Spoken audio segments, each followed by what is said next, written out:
But it's back with Kelly James, always a threat for the US. Gwelner Stone.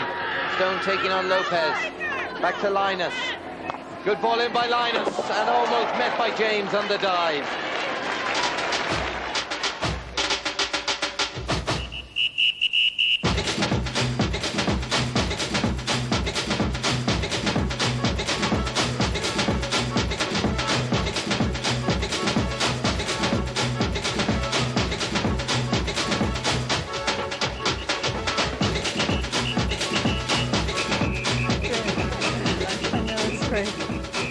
Hello and you're very welcome to semi-final day at the Women's Hockey World Cup. The stakes are getting ever higher and tonight we'll see which two of Argentina, the United States, Germany and Australia have made it through to Sunday's final.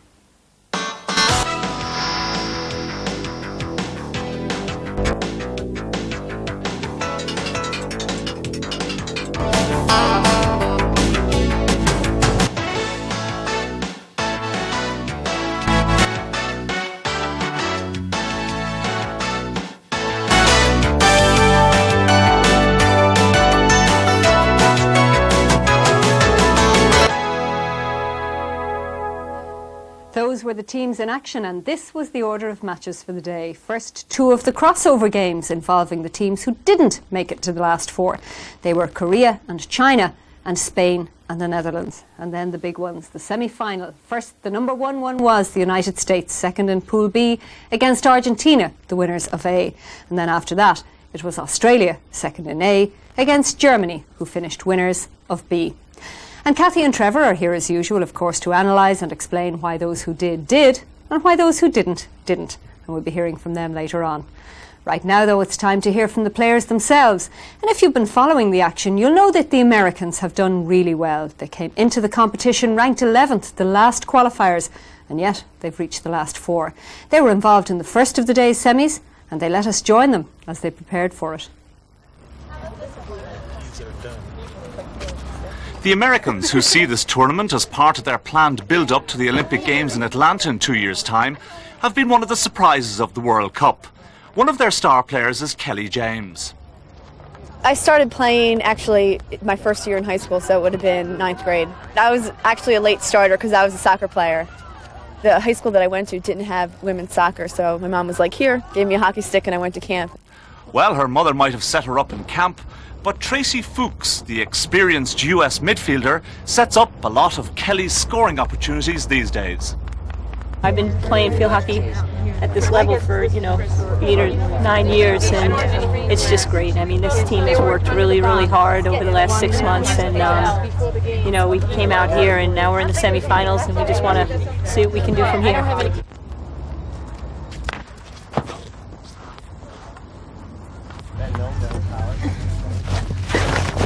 Patty, I sincerely hope, after all your efforts out there, you're not going to have to carry that bag. Oh, I always have to carry this bag. It's in the job description, the fine print. I didn't read it. I saw somebody with a little trolley for pulling these bags. Yeah, that's our other goalkeeper. Oh, so, yeah. So, I don't know. I'm just so used to carrying it, so I played so long that it's kind of like my little security blanket. So. But who would want to be a goalkeeper? Somebody who's crazy. It's just the challenge of the position, really. Yeah. Secretly, I think we all want to be center forwards, but we all ended up in the goal. So it's just the challenge of the position, really. I think that's what the mystique of it is.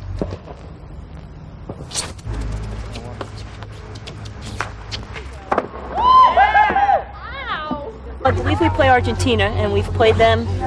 They're a South American team, so we played them in the Pan Am Games, and we've just played them. So we'll prepare just like we've prepared for all our pool games.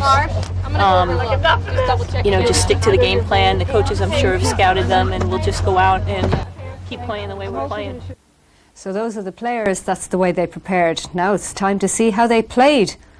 Argentina have looked pretty good so far. They're fit, they're young. Most of their players were in the team which won last year's Junior World Cup, and in Vanina Aneto and Karina Massotta, they have two real stars. But on the other hand, the Americans are strong too. Their set pieces are really impressive and they've yielded a few goals so far. But they showed they could score from play too, and their big names are Tracy Fuchs and Barbara Morais. Let's see what happened in this match then. Our commentator is Trevor Watkins. Sophia Mackenzie.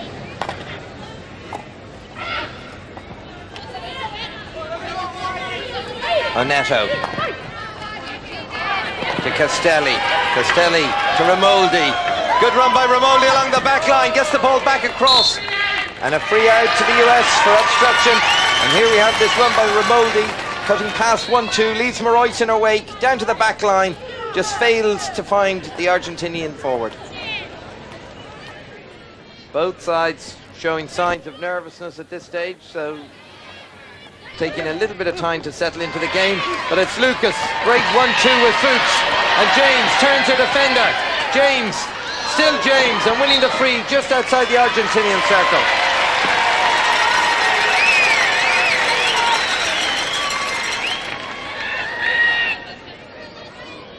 Fuchs, lifted ball, free out. And this opportunity for James, set up by Fuchs and Lucas, but good close skills by James, and winning the free just outside the Argentinian circle.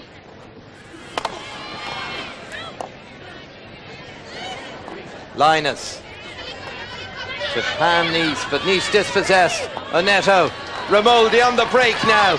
Good support play by Ramoldi. Confronted by Marois into the circle and winning the penalty cut. No, it's a free out. The ball deemed lifted up into Marois. Good covering by Pancras. A feature of the American play today has been the team play, everybody playing for each other. James to Linus. Linus, and a good tackle by Masata. Back helping out her defence. The free awarded against Masata though. And it's Mackenzie taking it out. Masata, oh now in space, a lovely little bit of skill by Masata. 20, 30 yards, she's through 2 American tackles, it's still Masata. There's a great run by Masata and a great pass to Oneto, who fails to control. Masata winning the ball and running nearly 50 yards with the ball here, just gliding past 2 American defenders. And setting up Oneto, looks up, finds Oneto. And there's the crowd, a big crowd building up here at Belfield. A tense match so far. Honours even.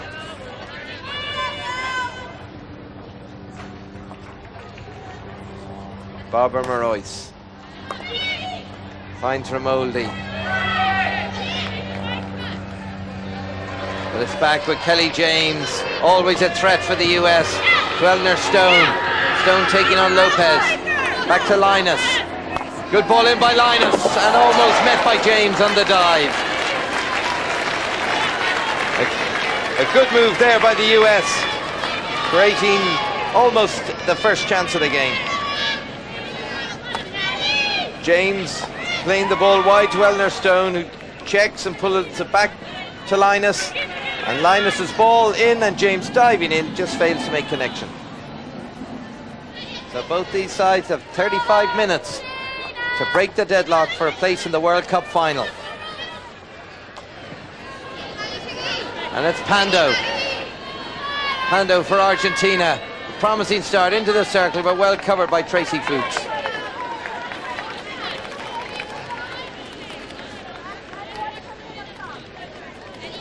Kega to Sanchez, the captain. Sanchez, and a penalty corner, the first penalty corner of the match. 30 seconds into the second half, Argentina have won the first penalty corner of the game. Pam Nice stick fouling the Argentinian forward. Now we have Masata with the push out, Ramoldi with the stick stop, and Mackenzie with the strike. Here it comes, Ramoldi, Mackenzie, saved by Shea. And Masata following in, fouls the keeper.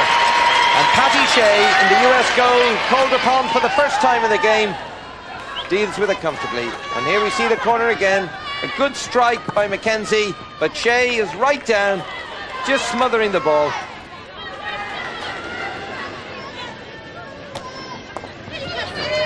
And it's Masata now with a bit of space and a chance to run at the US defence. Takes it round Marois. This is dangerous now, she's in the circle.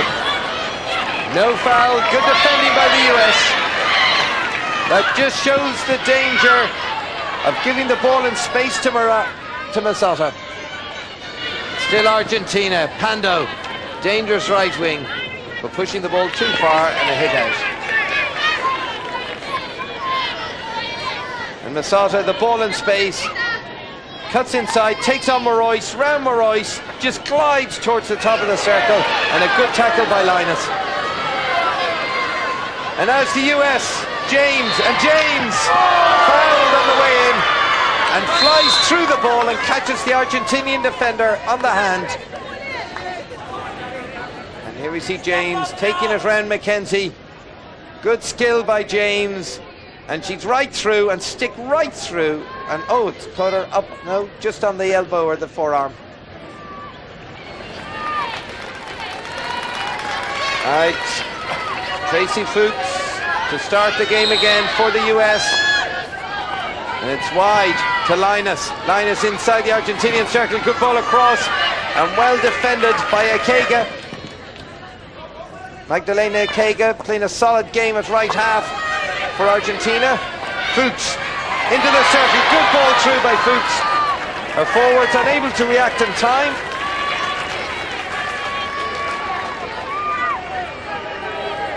The second half is altogether a much better game here. Fuchs is ball through, and you can see just slow reactions, and they hit out to Argentina.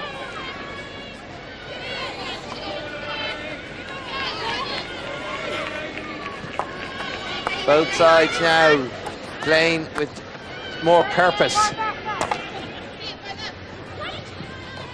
The ball bouncing up the pitch, very awkward to control, and it's fallen to Martin. And Martin finds Pam Nice. Nice in towards the circle. Nice run by Nice. And that's a free out.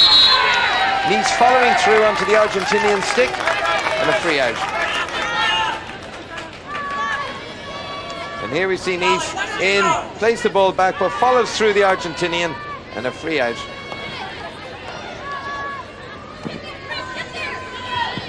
Castellan. Not a lot of options. He's coming under pressure from Chris Phillott.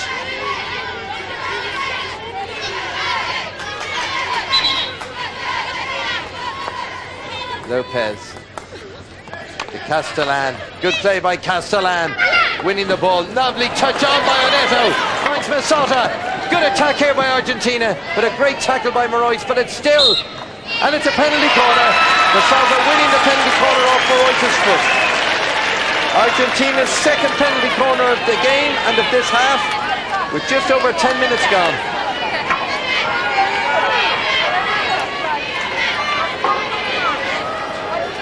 Masota with the push. Ramoldi with the stick stop. Ramoldi on the stick stop. And Mackenzie with the strike. Here it comes. And Mackenzie switches to Oneto. Play allowed, advantage, and another penalty corner. The umpire waiting for advantage there as Oneto's shot hit the American foot. Jump on these balls. Jump on.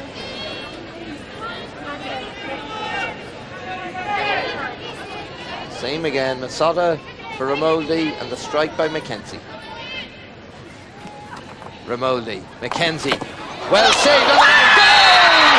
Goal by Masota, punching in on Trey's pads. That is goal punching at its very best. Karina Masota has put Argentina ahead in the 11th minute of the second half. And the Argentinian fans delighted. And here we have the shot by Mackenzie, stopped by Fuchs in front of the pads, and Masota in like lightning to put it into the net. Super opportunist goal. Now they've thrown down the gauntlet to the US. The US must come at them now.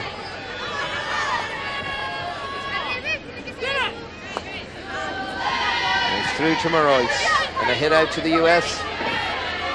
The US, the surprise team of the tournament. They entered the competition in 11th place. They will at least finish fourth and maybe higher. And now it's Oneto working on that mistake, and that'll be another penalty corner, won by Oneto off Lucas's feet.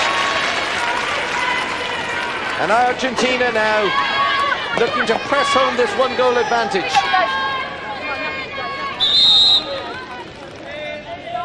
Their fourth penalty corner of the match.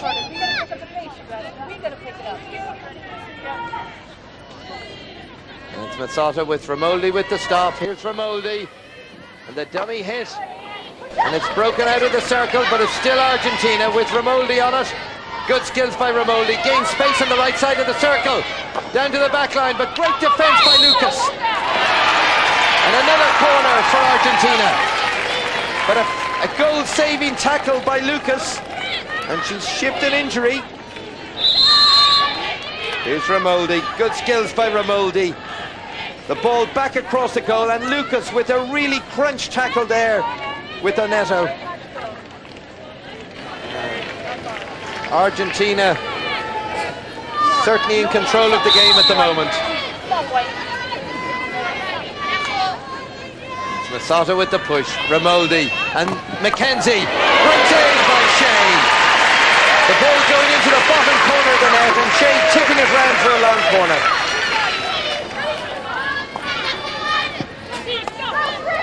The strike by Mackenzie, direct save, and Shea down with the stick, deflecting it wide.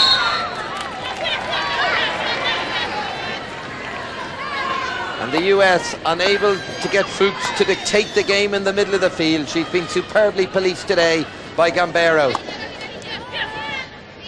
Annabelle Gambero, one of the stars of the Junior World Cup last year, but it's Leslie Linus has been dispossessed by Oneto, again doing super work.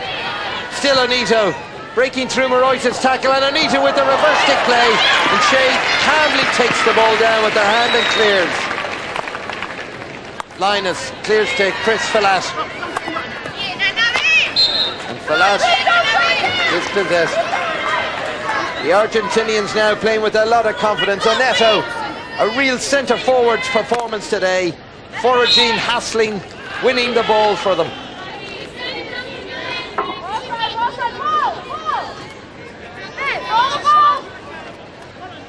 And here we see Oneto taking on Morois, breaking through the tackle. A strong player, Oneto, and a good reverse stick chip, and well watched by Shea. And it's Mazzotta dribbling, weaving for their pass out over the back line.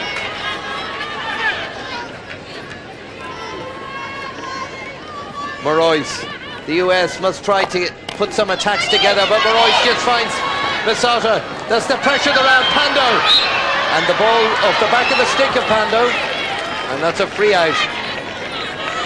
A let off there for the US, and it's Morois again. Finds Reeve with a Kaga cross. The US, who have still to get a shot on the Argentinian goal, have really got to start to produce the goods. The time is ticking away for them. Just over 13 minutes to go. Morois finds Kelly James. There's James for the US. Great run by James. Oh, and offside. It looked like the first corner for the US, but Pankratz deemed to be offside by the umpire. It certainly looked a harsh decision. James stretching through, plays it against the Argentinian foot. Argentina leading by that only goal by Mazzotta, and it's the USA supporters cheering their team on here right to the end, trying to lift them into one last flurry here. Good ball by Linus, and Fuchs, a lovely reverse stick pass by Fuchs to James, but super tackling again by the Argentinian defence. Castellan has had a fantastic game at left half for Argentina. She's brought off 5 or 6, and here we see the move into Fuchs, reverse stick play, James, and Castellan with the tackle again.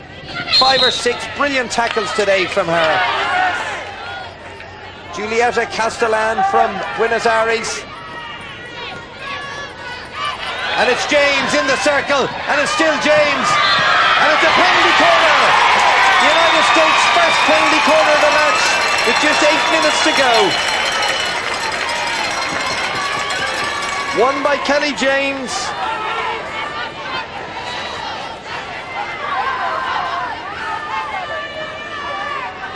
Now it's James with the push, Fuchs with the stick stop, and Royce with the hit. A vital corner, and a missed stop by Fuchs. And a free in to America. And offside by James, and a free out. The pressure mounting now on America. The first corner opportunity has been wasted, and they cannot afford to do that. The American bench on the edge of their seats, obviously concerned. The opportunities to score goals not there today. But there's still time. This game can turn in a matter of seconds. And it's Castellan. Lovely skills by Castellan. And it's structured by Royce in the middle, but it's a free to America. A free to the US. And it's through, and it's Kelly James now in space for the US. Arnell is out of goal. She's gone round Arnell, and well defended by the Argentinians. McKenzie coming away again with the ball to Lopez.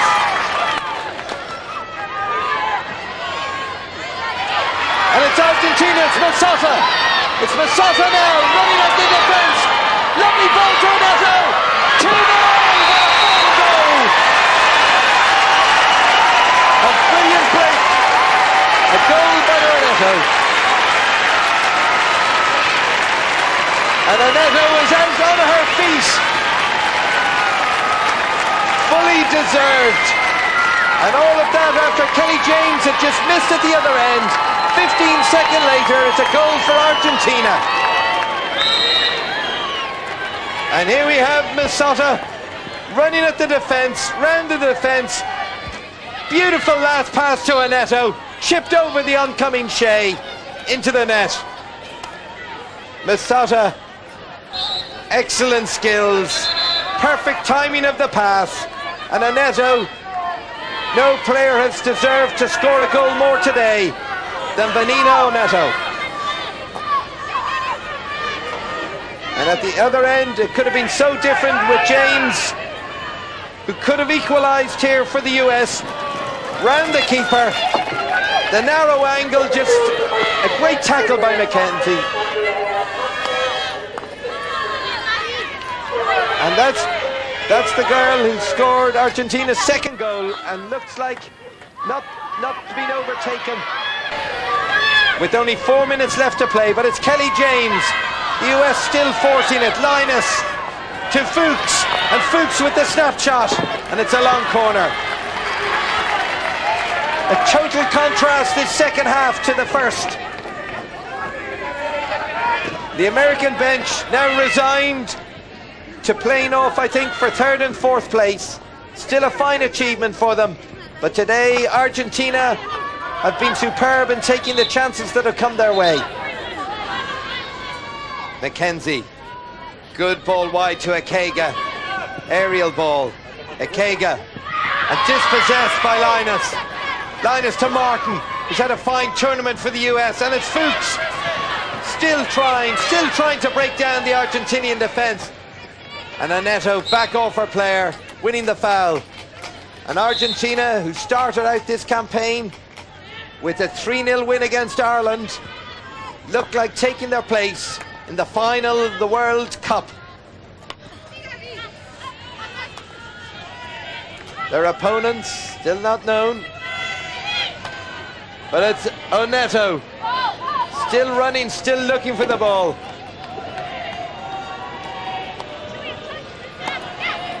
It's Chow to Linus. And the clock ticks away, but it's still Kelly James, who's had a great tournament for the US. Played her heart out here today, looking for the chance, and here's the countdown. 3, 2, 1. And there's the Hoosier. Argentina are in the World Cup final. They've beaten the United States by 2-0, and everybody is off the bench. Goals by Karina Masata, number 11, there she is, and Vanina Neto, who had a great game at centre forward. The two match winners today for Argentina. Thoroughly deserved win on the second half performance here. And the Americans, whose brave run in this competition has finally come to an end. They've given their all, but it's not enough today against a superior Argentinian team.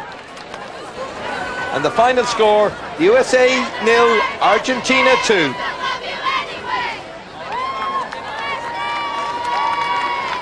Well, Trevor, that's a band of rather happy little campers. Oh, I think they've every right to be. I mean, they set out their stall in the first match of the tournament against Ireland, and they have produced some very good attacking hockey on the way through. And today they were very much the team on top, and I think in the final they're going to give a very good account of themselves. And it turned out to be quite a good match, Cathy, though the first half didn't really look as if it was promising all that much. No, it was very, very tight, and I think both defences were credited for the first half because the ball was played mainly between the two 25s. Mackenzie did very well. See Masata here going on a fantastic run towards the 25. She's the star of the match, wonderful player on the ball, gets just to the circle and then gets deprived of the ball. Reeve there takes the ball from her and deprives the American attack.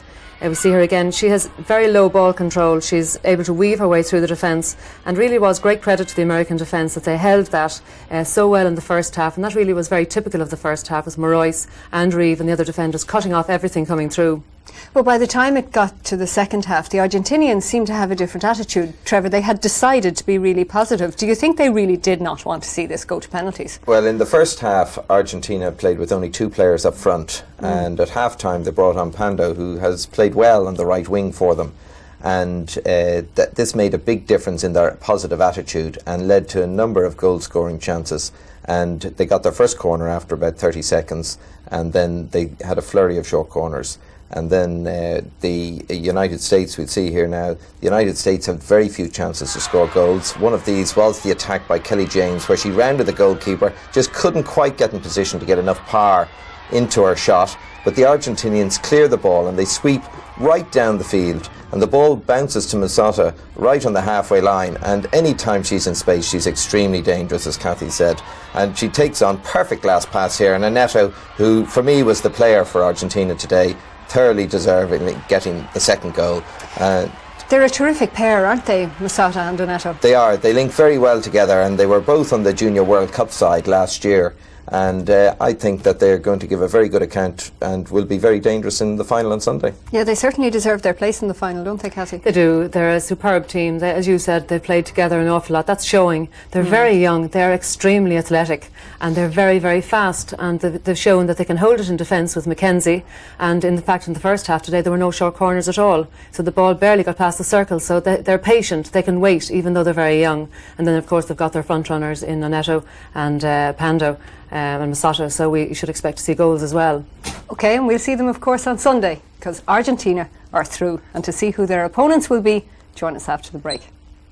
Winners of Pool B, and Australia, who finished second in A. Now, Germany booked their semi-final place with a marvellous display against the champions, the Netherlands, last Wednesday. They came into the game needing a win, and win they did. And their numbers 10, 11 and 12, Dickenscheid, Hagenbaumer and Becker looked really good for them. But Australia have been going from strength to strength since their slow start against Russia. They came into the event as favourites, and they suddenly looked it, and just as if they might justify the tag when they destroyed Korea on Wednesday. Here's John Kerwin. Kirsten Kränke again for Germany. Admirable skills from Kränke, shakes off two, has three on her, goes a long way, looks for the free, good tackle. Very good tackle, but a very good run from the Eintracht player with the spectacles. Lethal in possession. But now for Australia, Powell running into Tomaszynski.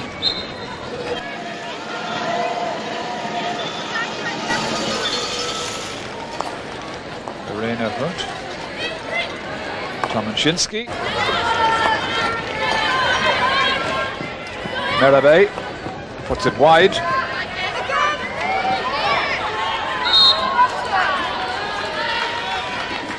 Obstruction.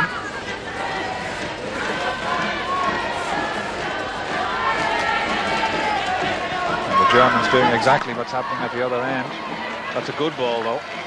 Hawks.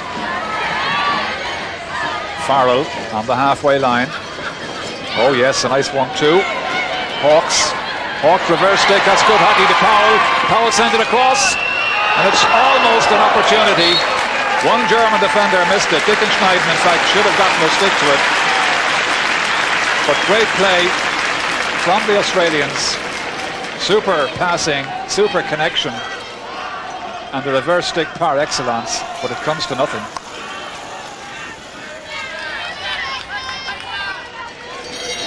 Hunt on the long run, halfway line, her pass breaks down. Muller. Now, Annan, number 4, going wide. Annan in the circle. She puts on the brakes. The strikers have regrouped, but so too has the defense. Settles for the corner. She looks very fast. In it comes again. Into the circle and shoots. Well, you won't see a better one than that. Farrell for Australia. Dream start. The delivery from the back line. Control, a little bit of a gap as you can see. And Weiss started her leap to the right 2 seconds too late. Clear blue skies in Dublin. Things going well for the Australians. Hagenbaumer sweeps it wide. Now to Irene Hunt. On the halfway line, little roll of the wrists. Kirsten Krenke, one of the most dangerous players for Germany. Oh, tries to do a reverse between her legs. It backfires. Quickly taken. Hawks. That's good play now. They try to work to the halfway line. Going for feet is Andrews and getting it. Haslam, number 5. Germans fall back. Good ball, onside.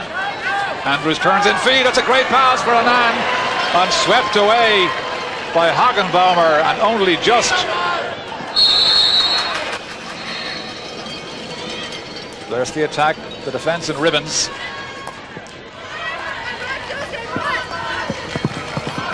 And Schmorenzer rather. 22nd cap as she challenges. That's good play from Schmorenzer. Support now from Henschel. Henschel has been quiet so far. Plays for Frankfurt. He's got 77 goals wearing the German shirt. And she's the captain as Australia come through. Play on even though she was hooked. And that's a penalty corner. Offending was number 6, Tomaszewski. And accepting the free is Andrews, number 15. Watch the stick now. There you see it. You can't do that. Allen poised to strike. Powell to stop. Powell stopped. First time hit, second shot. Almost in. Great goalkeeping, but raised. And the goalkeeper doing very well, but the whistle goes. Weiss stopped it. Ball raised. Second chance for Australia. Problems mounting for Germany now. And again, it will be Powell to stick stop. The number 8. Watch the sprint from the line.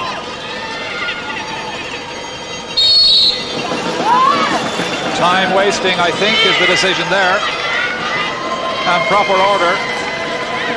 So the umpire decides that the Australians were just taking too much time as the clock is ticking against Germany, and a good decision.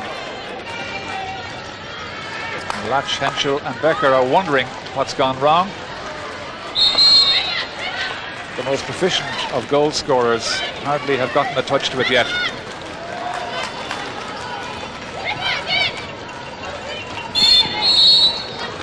Becker coming forward with a little bit of venom for a change. Number 12 for Germany. Strikes me as being a slightly moody player. Has to be in the humour. Turning on that is Andrews, and turning in field is Andrews. Riding over the tackle, dancing her way through. In the circle, not quite, she is now, and she runs out, but it's off the stick of the German number 6, Tomaszewski. So she goes back, takes a breather. There's the marking coming over. Look at that for a little dance. Little shimmy of the hips. German defence, no option. The net result, a penalty corner. Premature break by the Germans. Warning from the umpire. Stick stop. The switch, bad stick stop. Perhaps the thoughts of the German shirts coming at them.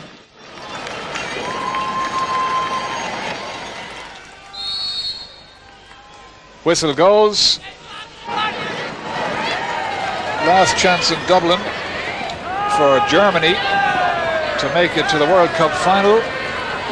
Trailing at half-time to the Australians, 1-0. First free of the second half for feet, and already the Germans back in their circle defending their goalkeeper Weiss. Andrews.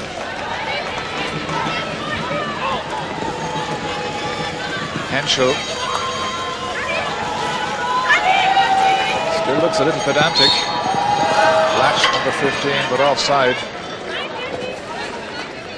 Just only a fraction in it for Heike Latch, 90th cap in Dublin. But at least they got the ball forward. And I don't think Latch or Henschel had such a pass in the entire first half.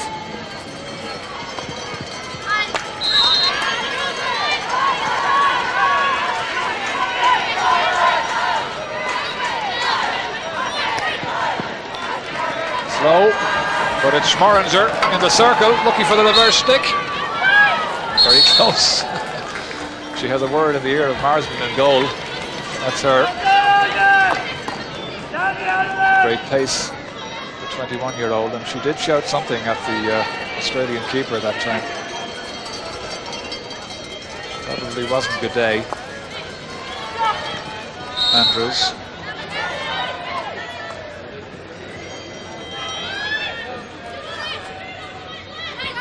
Hawks challenge. Kicked out of the air by Morris. Schmorenzer again willing to go forward. Henschel. Schmorenzer. And no option for Allen but to put it over the sideline. That's her on the right, marking her opposite number, the blonde Vanessa Schmorenzer. Who gets the ball in now? Good defence from Australia, but there was pace on that. Something the Germans haven't attained so far in the match. Dickenschneid. Kramer.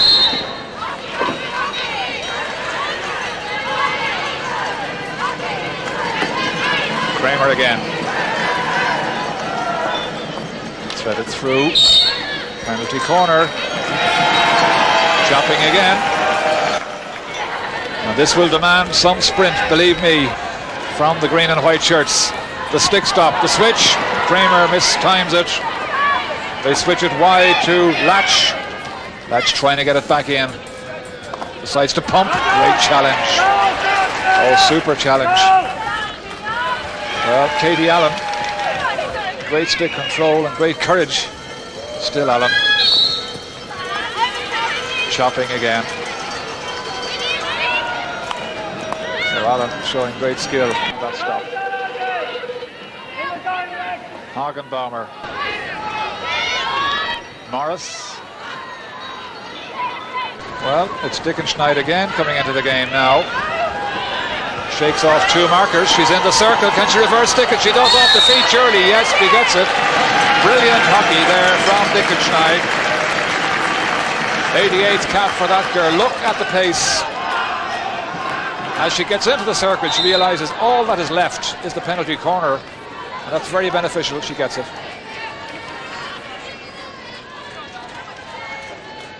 And it's her who delivers. First time shot. Wide.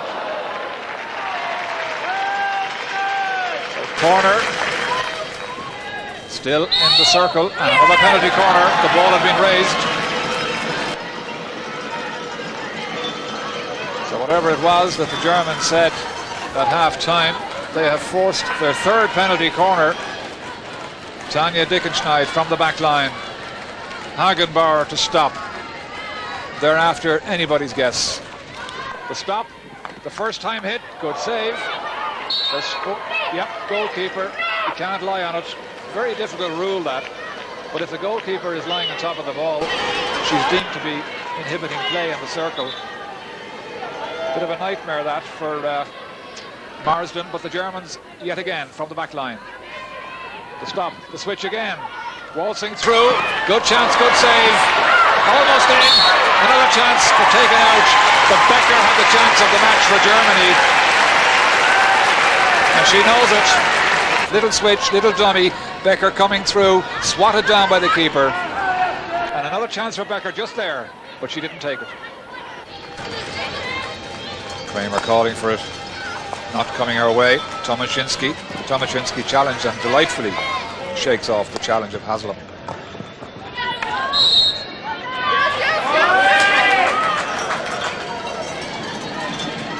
Morris. Pereira's going to have to run very fast. Hagenbaumer. Well, she gets away with it. But that's a pity. Perez. 5 yards.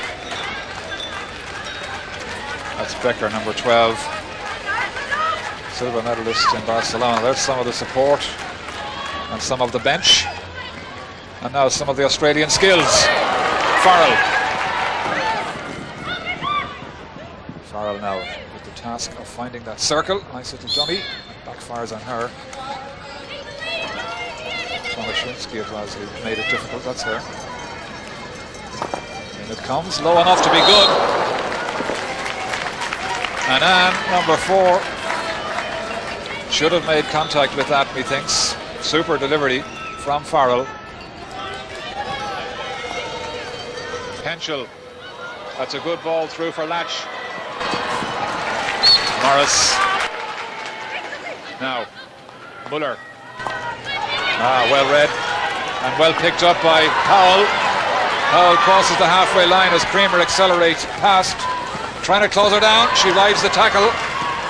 Last line of defense. Great ball and a super save by Hagenbaumer. But what a run from Powell. She's smiling. She's happy with that. In it comes the long corner and cleared like a number 10. Puts it into touch, and who can blame her? Perez. There you see this superb cross. Shakes off the tackle. Now watch this for pace. Oh, cut out by the defence, and rightly so. Coming away, Erskine Krenke. Picked up on the halfway by Peak. And again, the Germans have to regroup. So they have some dilemma. Nice skill from Hagenbaumer. Well, a lot of pace on that one, but latches up to it. And Perez tackles. Still Latch tries. 2-1 the ratio though. Haslam was there to pick up the loose ball. Perez with the good tackle.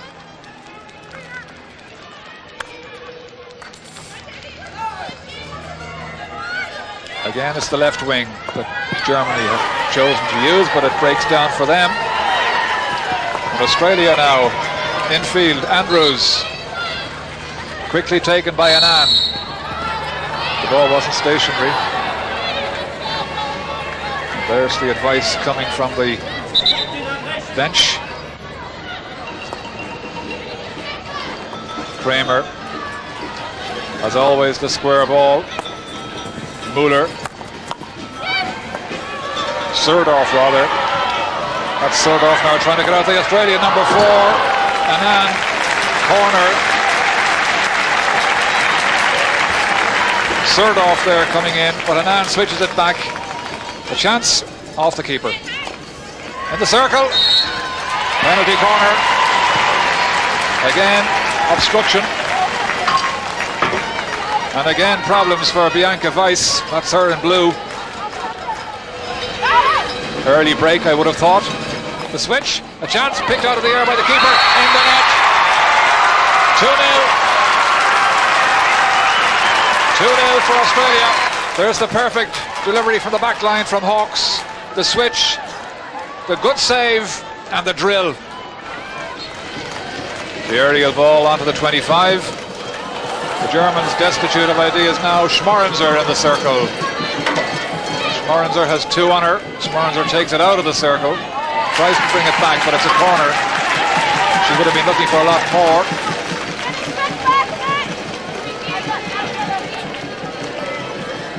into the circle again. And a penalty corner put over the back line. 6th penalty corner to Germany in the second half, and no flute as yet. The stop, first time shot off the stick of Perez, penalty corner because it was raised. Coming out at pace was the Australian Perez. That's her in the middle, not afraid to take the attack in the face. Watch them again, they're fearless. The shot in, off the post. It's still bobbing around. Henschel it was who got the stick to it. She thought it was in, so did most other people here. Hit on the sweet spot, off the stick and off the bar. They still come at them, but the clock has beaten them. The countdown is on. The Australian crowd are counting down. Listen for the hooter. There it is. Charlesworth applauds his team and his bench.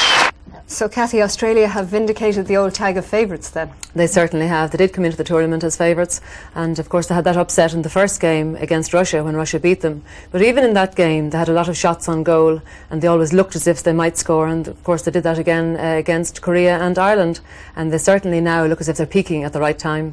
Yes, they were positive from the very beginning today, weren't they, Trevor? They were. They were against Korea as well in the previous match, and they certainly, their strong running caused the German defence problems from very early on in the game. And it didn't take them long to get the old goal. It certainly didn't. Like the Argentinians, they move very fast, and especially down the left-hand side, we had Annetta on some fine breaks. They win a long corner here just 10 minutes into the game, and Renata Farrell carries it into the circle, and really the goalie has had no chance there, flies past her. Good strike from Annetta. Farrell was very deep here. She came from midfield, wasn't marked, and got the strike in totally unblocked. Fine goal, and a good start, of course, for them. Yes, they've looked really strong, haven't they, in the last couple of games? They have, and 8 goals in 2 games is very good. The confidence must be well up at this stage, and a good way to go into the final. Trevor, how would you analyse just why they're so good?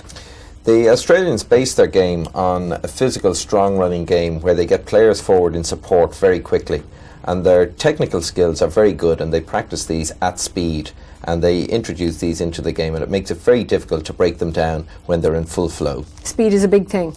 It is, and they practice, I mean, they've a lot of very strong running players, even the defenders like Paris, but Annan and also Andrews up front are extremely fast players. Good enough to beat Argentina, Cathy? I think possibly. They've got a lot of experience. They've worked extremely well in defence, and they played a very good tactical match today against the Germans, cutting out all the leading players. So I think they might have just the edge on Argentina. Trevor? I've just got a sneaking feeling that Argentina, they had a very good defensive display today, and they have the forwards that could win it for them, but it's going to be a very interesting final on Sunday. OK, thanks. We'll leave it there then, because the finalists are known, Australia and Argentina, and the big game is of course on Sunday at 4 o'clock, and the playoff between the losing semi-finalists for 3rd and 4th places is on at 1:30 on Sunday. But I can tell you the hockey is far from over for the other teams. First thing this morning, the 4 sides who just missed getting into those semi-finals were involved in crossover matches to see who plays for 5th and 6th places. Those matches were Korea against China and the Netherlands against Spain. And Cathy reports now on the goal action. China, finishing 4th in Pool B, started well when a penalty corner strike by the sweeper put them into the lead after 13 minutes. Huang Jiuxia gave the perfect delivery to Kai Dan Hong for the direct shot and Dan Hong's 3rd goal of the week. For the next 10 minutes, pressure mounted on the Chinese goal from the fast running of the tournament's leading scorer Dong Suk Jang. Some excellent tackling in the midfield found the Korean captain free. No time wasted, her shot deflected into goal for the equaliser.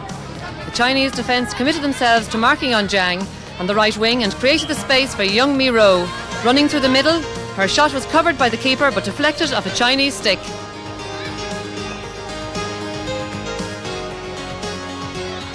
The strong right-sided attack caught the Chinese defence for speed, with goal scorer Young Mi Ro providing the cross to put her team 2-1 ahead. Ro dodged 3 defenders to find Ji Young Lee to flick over the keeper and score her first goal.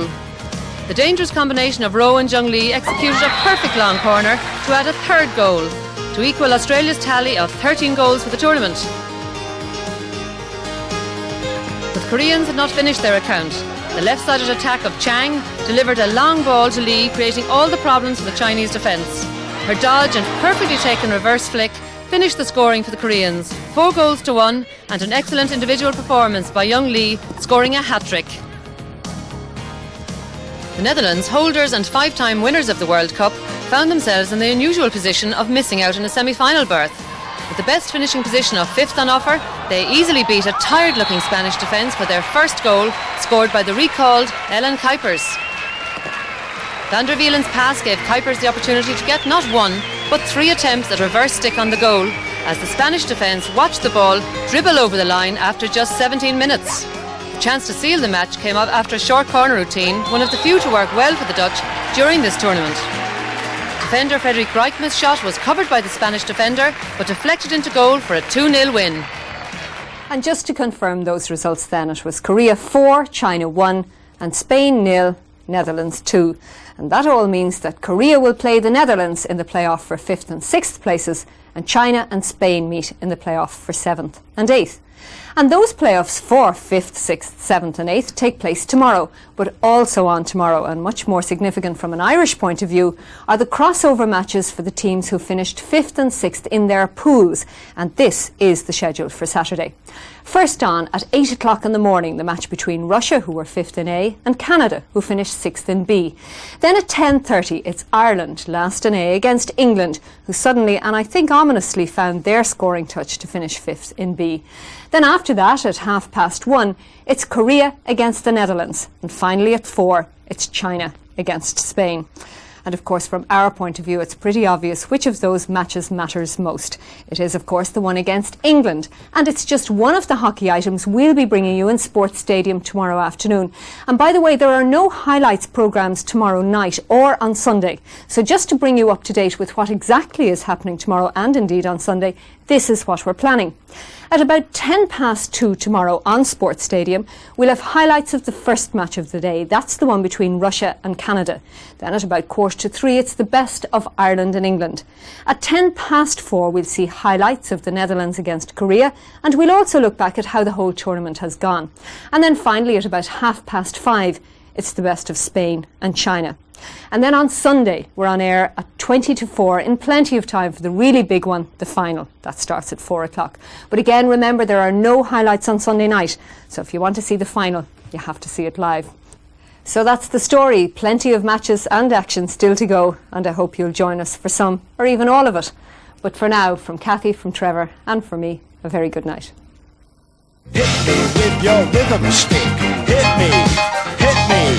Das ist gut, say, fantastic. Hit me, hit me, hit me.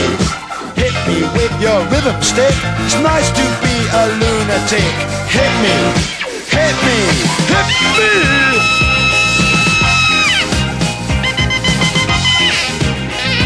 Go, who's had a very good game, and Laura Lee Kopek at number 12, who scored their only goal against the US of A for their lone win in the competition.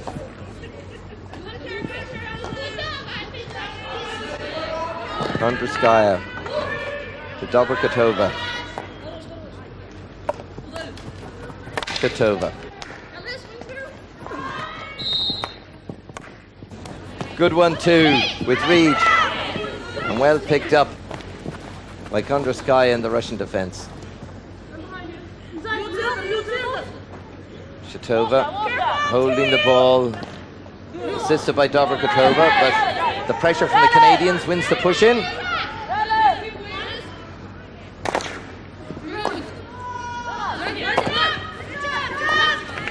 And it's Canada again picking up the loose ball with Creelman.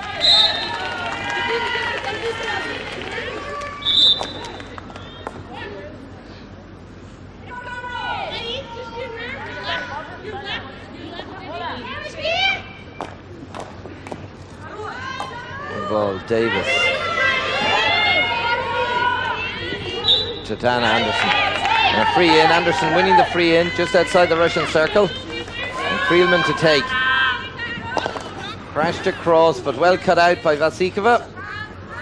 And Dobrikatova tidying up.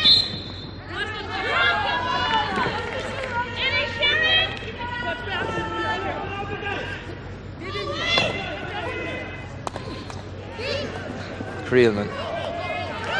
To Kopech. Laura-Lee Kopech scored the winning goal against the US. And a good hard tackle by Shatova, but fouling in the process.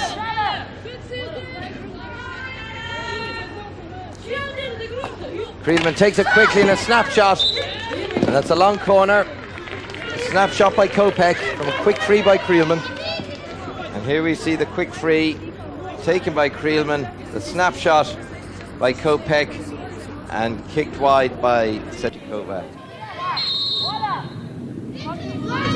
And up she gets and ready to take the long corner. Good ball in, but well cleared by Chedrigeva. That's her sister. That's Chedrigeva leaving the ball. Dobrikatova.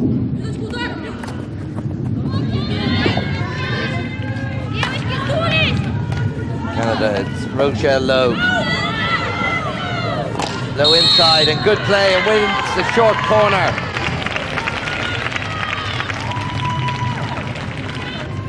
And here we see Sue Reed just breaking through and winning this penalty corner. 6 up at the top for Creelman. Kolakov for the slip. And it's Creelman again, and it's in the net! It's a goal to Canada. Touched in the same ploy that they used against the US. And here we see the corner. The striker goes from just outside the circle, and Rochelle Lowe down on her knees getting the touch into the net. Oh, good running by Sadova. Picking up the long ball from Vasikova. And a good tackle by Croxford. Tara Croxford policing Sadova, possibly the most dangerous of the Russian attackers in this game so far. And Chedrigeva slipping, but winning the free, Vasikova. And in front of goal, and cleared out by Deb Whitten. Comfortably cleared by Deb Whitten. Has had very little to do apart from a one penalty corner save. And Russia still win it, and they've won the penalty corner. Sikova with the stick stop at the top of the circle. Switched, but well read, but there's still Russia. And offside. Lukianova dumming inside, but well blocked by the Canadian defence. Now a chance for Canada to break, and it's Anderson, Dan Anderson with a straight run to the circle to take on Setikova. She's round Setikova, pushed wide. But a poor finish by Anderson. And here we have Anderson rounding Setikova. Seemed to lack in confidence when she got round the keeper, and as a result, knocked the ball well wide. Now it's Rochelle Lowe, the goal scorer, on the left, trying to force her way through Shatova's tackle, but taken quickly. And it's Kopech, Laura-Lee Kopech, one-handed now, and being fouled just outside the 25. Goals have been in short supply for Canada in this tournament. It's Creelman. Good tackle by Dobrikatova in the circle, but one back again by Kobe. And it's Deb Kobe for Canada. Into the circle and fouled just outside obstruction. Creelman taking it quickly across the face of the goal. And that's a long corner off a Russian stick. Dobrikatova just falling awkwardly on her thigh, but up immediately. And it's Creelman. Good ball in by Creelman. Good shot. Well saved by Setikova. Rochelle Lowe again with the early shot for Canada. Canada retaining possession well. Good ball inside for Anderson. Still Chesnek, but fouling. And that'll be a free out to Russia.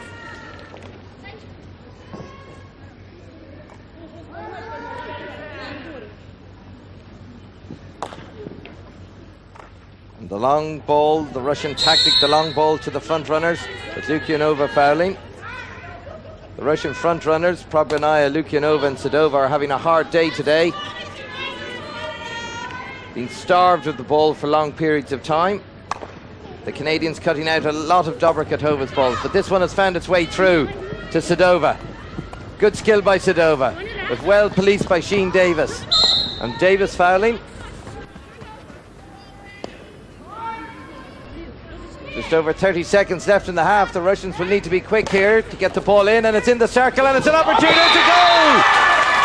A great goal by Kravchenko, Natalie Kravchenko. Just seconds to go to the half-time whistle. And a great ball across here by Polakova, and tucked away nicely by Kravchenko. And it's Canada now, down an opportunity, free into Canada, and there's the half-time hooter. And a dramatic equaliser for Russia. And there's the crowd enjoying the morning sun here at Belfield. The second half just underway.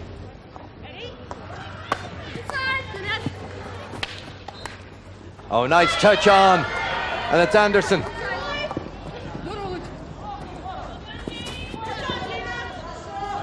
Lovely touch on by Rochelle Lowe there for Anderson on the burst. And it's still Canada, and that's a penalty corner. The ball put out deliberately over the back line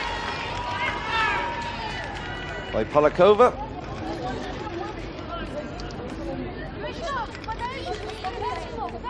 And it's Creelman waiting at the top of the strike. And slip to Kolikov. Shot by Kolikov, saved by Setikova, and then cleared by Dobrikatova. Setikova seemed to, and here we see the shot. Slip to Kolikov, and Setikova just blinded there for a second, but deals with that. And it's still Canada. And it's still Canada, and it's well played by Setikova, but fouling in the process, and that's another penalty corner. Now we have the stick stop by Kopek. Strike by Creelman. But it's gone to Kobe with the aerial flick, and Setikova forced to go back. Run backwards and tip it over. But the ball's still in play. And it's Rochelle Lowe, but fouling, and it's a free out to Russia. And Canada defending well. And here we have the short corner to Covey. A clever aerial flick by Covey, and Setikova touching it wide.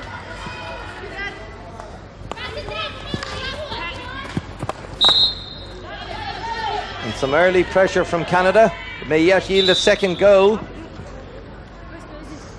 They took the lead through Rochelle Lowe, but it was equalised just before half-time by Kravchenko. And it's Chesnek. Good run by Chesnek along the back line.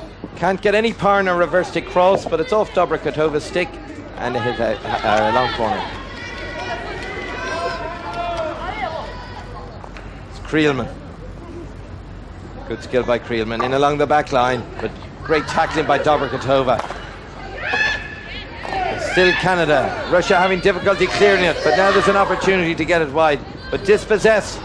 It's Kopek. Kopek's pass almost finding Rochelle Lowe. And that's obstruction. Putting her body between her opponent and the ball. Watching every move, concentrating, and it's Russia. Through Shatova.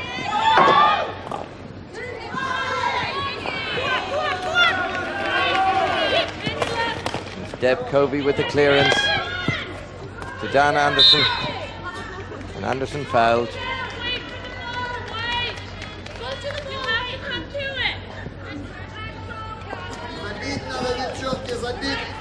Kopek. Good ball by Kopek. Finds Anderson. And a good tackle by Dobrikatova, but it's still Rochelle Lowe with the shot. Dobrikatova and Anderson falling over, and the ball breaking to Canada, and Rochelle Lowe with the shot, just wide. Heather Jones for Canada. Creelman. That's a lifted ball by Creelman, but play on, says the umpire. Good ball wide into space, and that's good running by Rochelle Lowe. And Lowe, good skills by Lowe, into the circle, ball across, and that's a penalty corner off the feet of Kondraskaya. And that's Canada's fourth penalty corner of the match. Switch strikers. Anderson, slow with the hit, and another penalty corner. Canada lucky to get a second opportunity here. The stick stop And Anderson, still slow, letting the Russians to charge it down. But it's well picked up by Heather Jones, well intercepted, but it's a further free out to Russia. Shatova to Elena Polakova.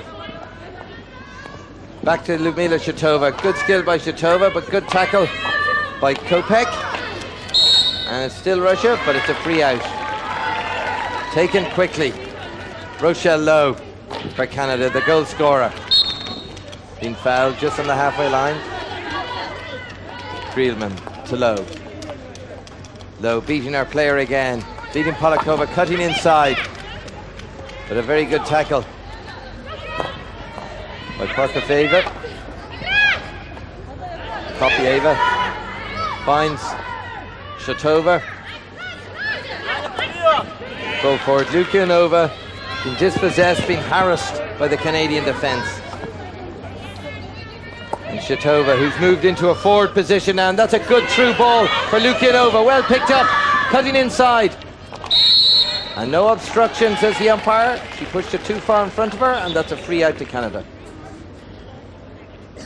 A nice move by Russia. Good move there, nearly paying dividends. And it's Chedrigeva.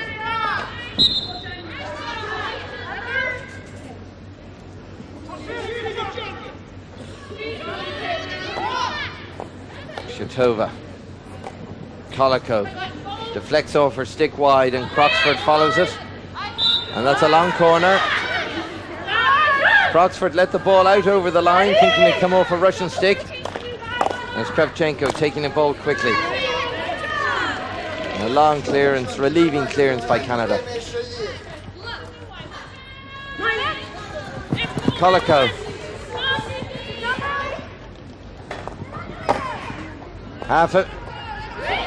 Half a minute left. Half a minute to go. And Canada trying to break through the wall, but it's Jabrakatova. She's been rock solid in the defence for Russia. The captain's part, keeping Canada at bay when things weren't going right for Russia. But it looks like a goal apiece scored in the first half. It's going to be the final result here, and penalties. We're in the countdown to the Hooter, and there's the final Hooter. And the score with Russia 1, Canada 1. And now we go to penalty strokes. Each team will take 5 penalty strokes each. And if the sides are level after those 5, we will then go to sudden death. Both teams have now nominated their 5 penalty stroke takers, and it's Canada to go first. And it'll be Deb Covey, one of the most experienced players on the Canadian pitch. She takes it, and it's high into the net. And that's the first one for Canada. Deb Covey has put Canada into the lead with the first penalty stroke. A good stroke, high into the net, giving the goalkeeper no chance. And Natalia Lukianova with the first penalty for Russia. Whitten in goal. Umpire asks, are both ready? And Lukianova, great save by Whitten. Diving to her left, Deb Whitten saves the first Russian penalty. And the heads drop on the Russian bench. And Lukianova obviously disappointed, but a great one-handed save by Whitten. Sharon Creelman now for Canada, their most experienced player and co-captain against Sechikova. And it's Creelman, and Creelman puts the ball away. No problem to her. The speed of the penalty, too fast, nearly clipping it though with her stick, but Canada with both scored, and Russia with their miss at the moment. And everybody, the tension there, everybody concentrating, not wishing to look. And it's Natalia Kravchenko, the goal scorer in normal time for Russia. A lot of responsibility on her now. And puts the ball in the back of the net. Whitten diving the right way, fails to catch this one. And here we see the stroke, and Whitten diving, unlucky not to get it. And it's Dana Anderson, a relatively inexperienced international player. A lot of responsibility here. And it's saved! It's saved by Sedikova. Not a good stroke by Anderson. And here we see it, the ball rolling in, and Sedikova, first going left, was able to turn and go right. Canada 2, Russia 1. Natalia Dobrikatova, the captain, she's had a fine game. The Russians could draw level with this one, and she looks like she means business here. And that's a great save by Whitten. She got under the ball, and Whitten saving it with her stick. She banged the ground in disgust, and it's 2-1 to Canada after 3 penalties each. And here we see the stroke of Whitten, a good one-handed save with the stick. Sue Reed for Canada, penalty number 4. And puts it in the bottom right-hand corner, 3-1 to Canada. Canada in sight of the finishing line. And here we see it, Sedikova going the wrong way and tucked into the bottom corner. The pressure is really on to Tanya Vasikova. If she misses on this stroke, Canada win the match. And Whitten, who's already made 2 crucial saves here, can she make it a third and put Canada in? No, she doesn't. Vasikova scores, and we're down to the last penalties. It's 3-2 to Canada. And here we see Vasikova sending Whitten the wrong way. And that's the situation with just 1 penalty stroke each, 3-2 to Canada. Now it's Laura Lee Kopek with the 5th stroke. If this goes in, Canada play off for 9th and 10th place and have earned their place in the Olympic qualifying tournament. A lot on it. And it's in, and Canada have won. A fine stroke by Kopek. And they're off the bench to hug Kopek. They're all over to her. Great delight. Okay, actually plays Canada for 9th place rather than Russia for 11th. It's a big game for the Irish team. Yesterday, the Irish coach Terry Gregg talked about it. We don't need a win, they do. Don't forget this game has to have a result. And if it's a draw at the end of time, it goes to penalty strokes. We have the best goalkeeper in the world. We have good penalty stroke takers, certainly on past performance. And we had a mock penalty stroke competition in the warm-up game for this, which they can't forget, during which Sandra saved 4 out of 5 of their strokes and we scored 3. We didn't even have to take our last 2 strokes. And I think psychologically they must feel that if we ever go a goal ahead in this match, they need to get 2 to get back. And that's an enormous task for a team who've scored 3 goals in the entire tournament against the weakest team. Well, if that sort of team talk will do it, Ireland should be all right. That was Terry Gregg. So it's England against Ireland, the most crucial match of the tournament for both sides. Our commentator for this match was John Kerwin. And England try and mount an attack. They have found their key striker, Sig Smith. Stewart is chasing her, but Sig Smith shakes off Stewart. An opportunity for a shot. And O'Gorman in goal gets down to it. Doesn't concede the corner either.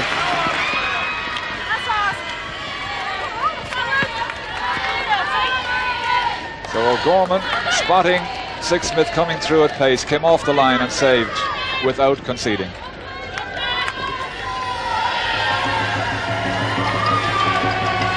Corner. Turner inching forward, so to his Logue. Again stopped off the line by O'Gorman's foot. Kelleher opts for the correct procedure. Thompson out of play. There's Sig Smith losing the cover. The shot. And O'Gorman.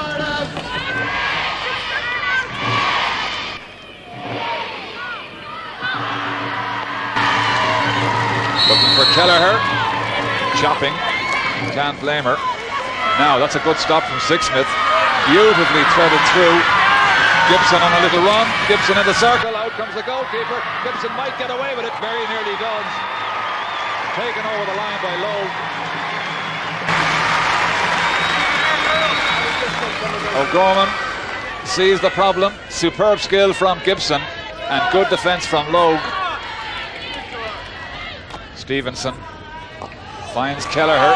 Kelleher pushes it forward, calling for it. Oh, she gets feet if nothing else. Pity Chapman on the right was free. Kelleher goes it again. McVicker on her left. Still Kelleher, super skill. Kelleher's in the circle. Can she send it across? Well, it's a corner, but she should really have turned it in field to Chapman. Now, corner, Stewart. There's the effort, but it comes in and across.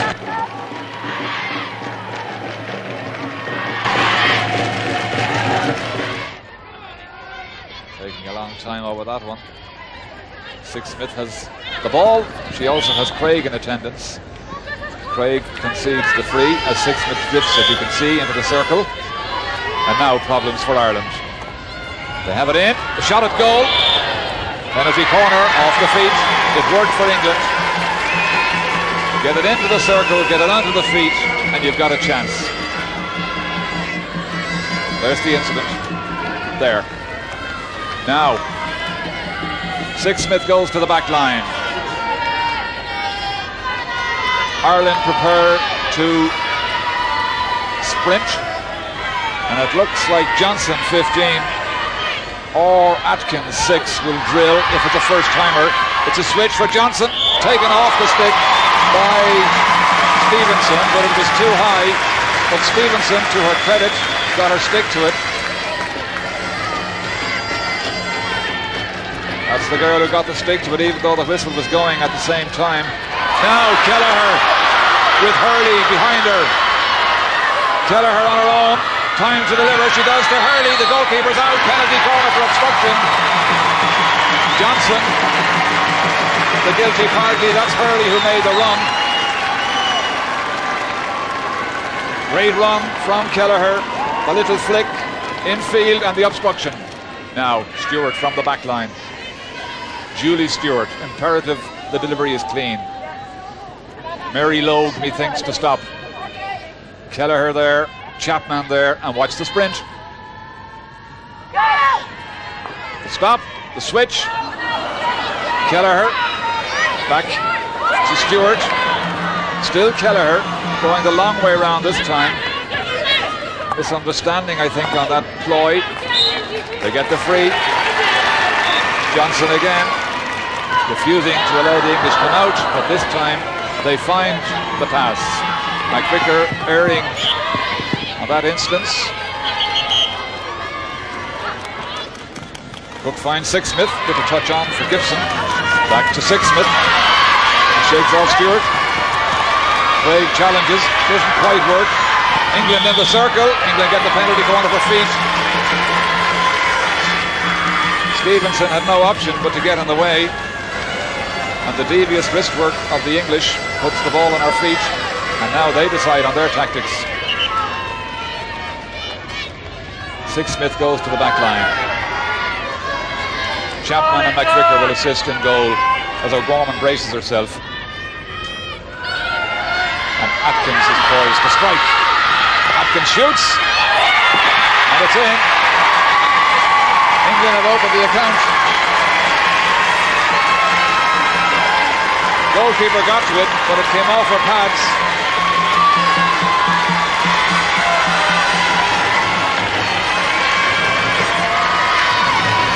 So the English have opened their account in this critical match. The sprint, first-class attempt from Chapman to block it. The goalkeeper gets to it, but the unkindest bounce of all, and it's in the net. Super hit in, and England come forward again. Off the goalkeeper, as you see, and in. That's Terry Gregg. His face tells it all. 10 minutes left in this first half. Atkins scoring for England from the penalty corner. Raised now. An opportunity to work it towards the circle. Lowe, the Muckross player, drills it in. Good. And gives the free. English got the stop to it, but raised it. So now Turner, 3 or 4 feet outside the circle. Remember, the infringement in the circle will give Ireland a penalty corner. And it goes. Flash of the sticks. Opportunity, it's in. McVicker.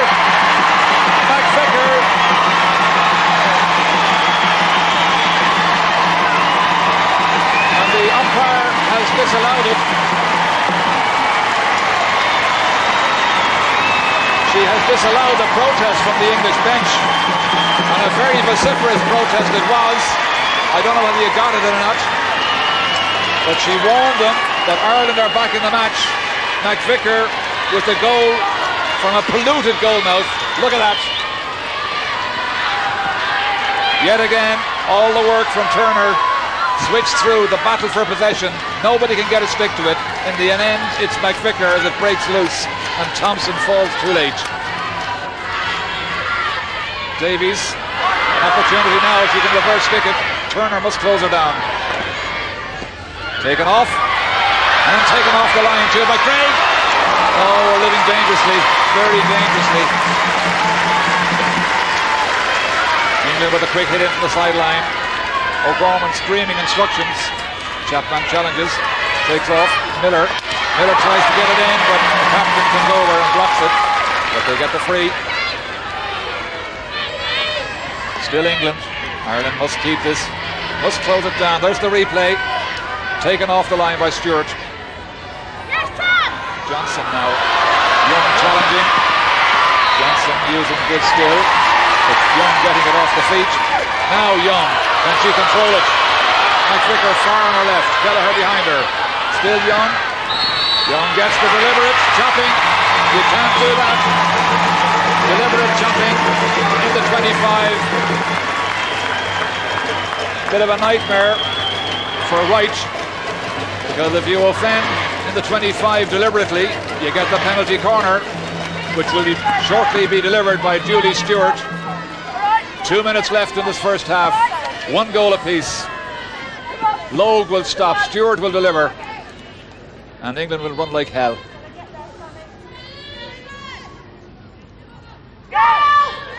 The stop, the switch to Kelleher. Kelleher into the circle, still Kelleher. Kelleher off the goalkeeper's pads. Brilliant hockey from Kelleher. Cullum tries to clear, does clear.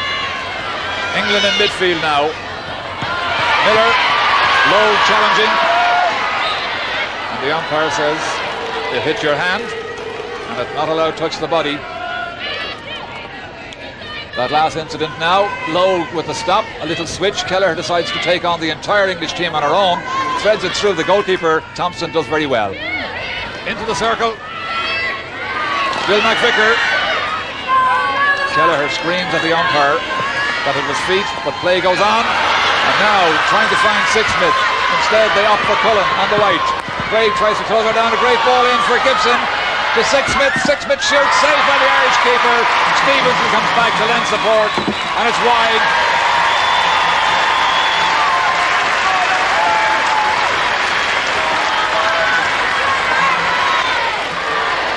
That's Sandra O'Gorman, and there's the hooter, and there's the shot, and there's the save, and what a pick up there by Stevenson. As Sixsmith fires again but wide, and that's the girl who has saved Ireland probably 4 or 5 times in this first half.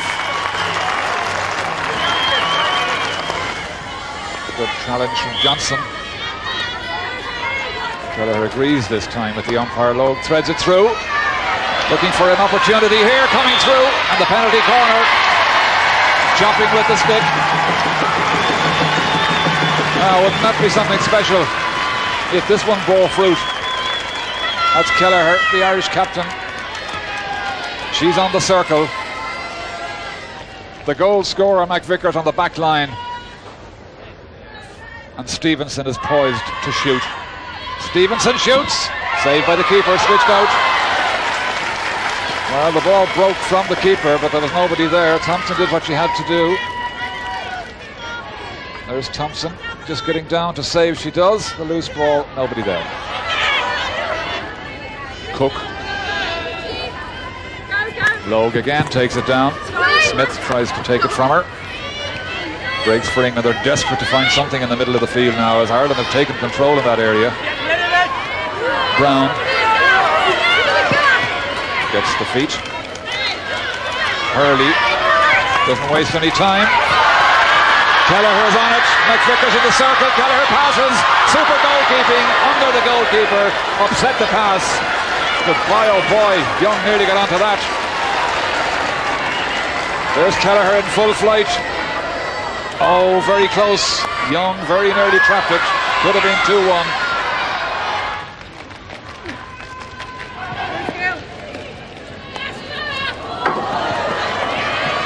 Sixsmith shows the skill and gets the penalty corner. Chopping by the Irish defence. He says, let's go for it, girls. Another chance to go into the lead. We had it in the first half. We conceded it. And now we can get it again. That's Craig. Looking tired. Game plan decided upon. James Sixsmith from the back line. First time shot in, brilliantly saved again. Second shot in, brilliantly saved again. And out to the free for Ireland. O'Gorman stops 2 bullets in as many seconds. Sixsmith, 1 save. Another chance, O'Gorman saves again.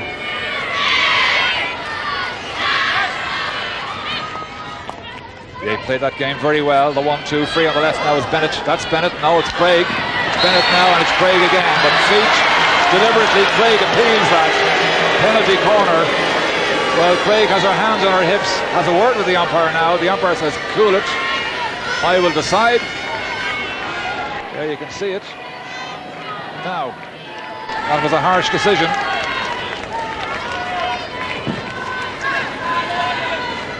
So, again, the pressure on the Irish defence, and more importantly, the pressure on Sandra O'Gorman. How quickly can they break to cut down the English options?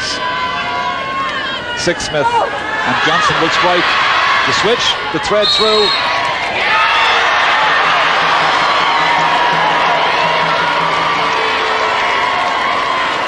Well, that's an extraordinary decision. Lowe argues with it, but the penalty stroke has been given.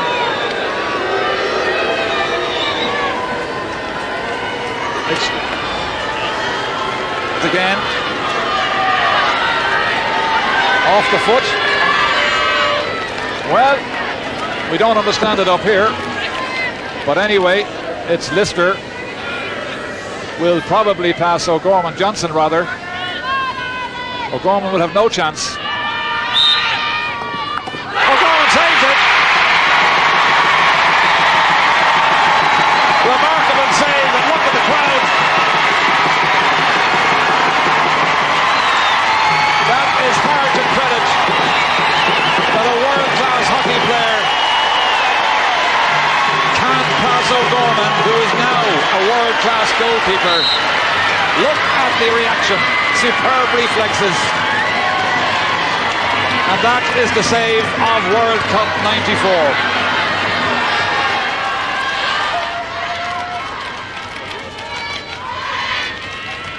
England. Gibson now trying to build from midfield. Good ball, finds our captain. Lister on a little run. Sixsmith with a chance. Wow. How did she miss that one? She hangs down her head. She may be injured, but her pride is also hurt. The clocks have stopped. There it is. Fractionally wide, and jumping for joy on her left was an English player who thought it was in the net. So did a lot of people here. Sixsmith, great skill. Fraction. Less than a minute. Kelleher. Nobody there.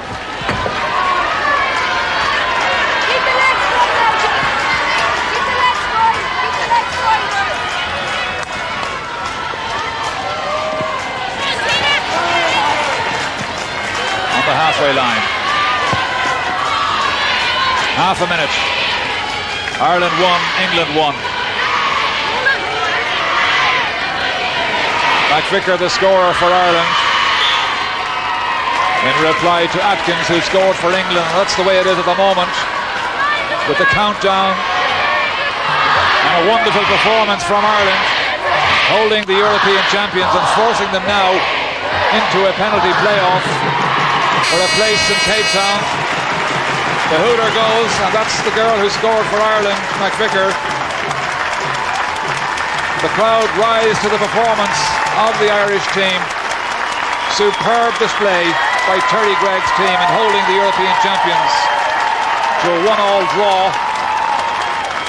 The turning point of the match, there's the girl who scored for England. But the turning point for the match surely was Ireland's goalkeeper, Sandra O'Gorman. There she is, saving the penalty stroke, unheard of really at this level. Remarkable achievement. There's Joe Thompson. It's down to the wire now for Joe and Sandra as we face the penalty shootout to decide who goes to Cape Town next year. What a way to spend a Saturday morning. The fate of the Irish team and the Atlanta Olympics lies on their shoulders, and very much on the shoulders of the girl in the yellow jersey, Sandra O'Gorman. So now, what a task. The first of the penalty corners to Ireland to be taken by the captain, and in goal Joe Thompson for England. Kelleher.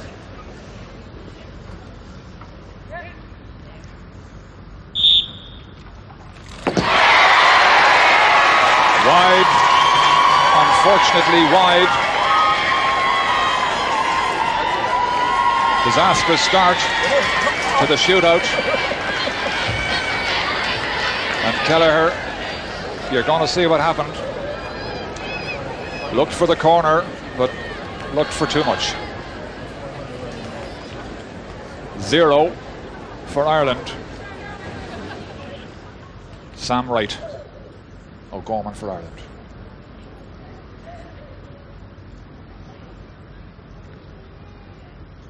Trying to psych O'Gorman out of it. She saved it! Wow! Wowee! Her second penalty stroke save in this match. Incredible performance from the Muckross keeper. Have a look at it and remember it with glee. Chapman. Thompson back in goal. Portadown player. Oh, she mishit it. And she knows it. She knocked it down before she got to it. The occasion, I think, got to her. Judith Chapman. Understandable error. But what a pity. O'Gorman hardly saved 3, could she? She does! Off the post and saved. O'Gorman again. I told you I could do it.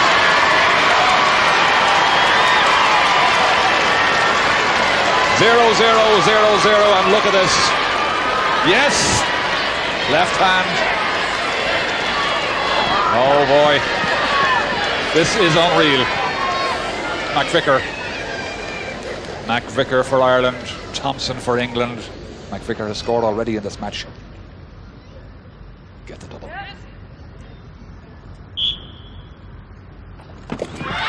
Saved again. Joe Thompson, the heroine on this occasion.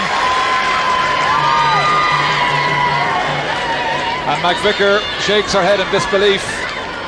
Some of them can't watch. Well, it's understandable, but it shouldn't happen. Cook for England.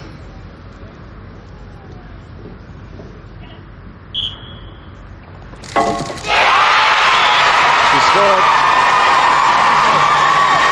Good ploy. Decided to loft it. Keeper perhaps expecting something else. O'Gorman went low, the ball went high, they got the break. Mary Logue for Ireland. We're trailing by the only penalty scored so far. Mucker's player has to get it in the net. And it's saved. Thompson saves.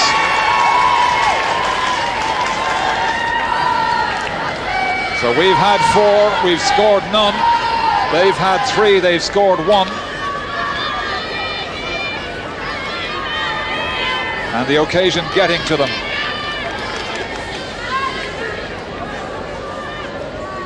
If this goes in, they go to Cape Town. Sandra Lister, the captain.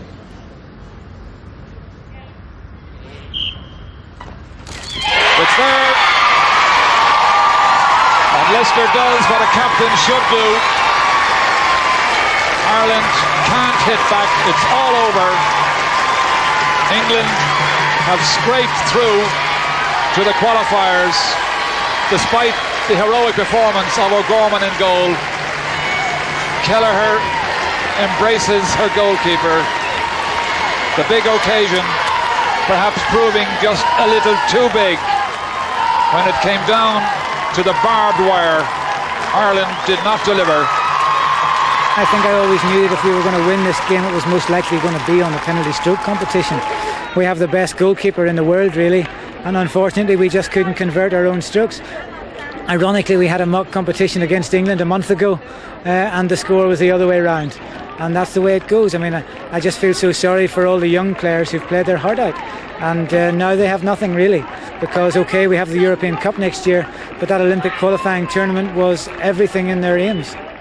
Example of the highs and lows. Sandra had saved so well those penalty strokes, Yes. and then to see our stroke takers not quite making it. And as Terry said there, just a few weeks ago we drew 0-0 with England, and they won on strokes. Yes, I was just watching there the highlights with you, and I think we should look at the English goal. It came in the first half. It was the first of the goals to come, so perhaps we could have a look at it. And if we look carefully enough, I think there's a bit of a deflection here, isn't there? Yes, Sixsmith hits out and Lister strikes in. Now it's not very obvious at first hand.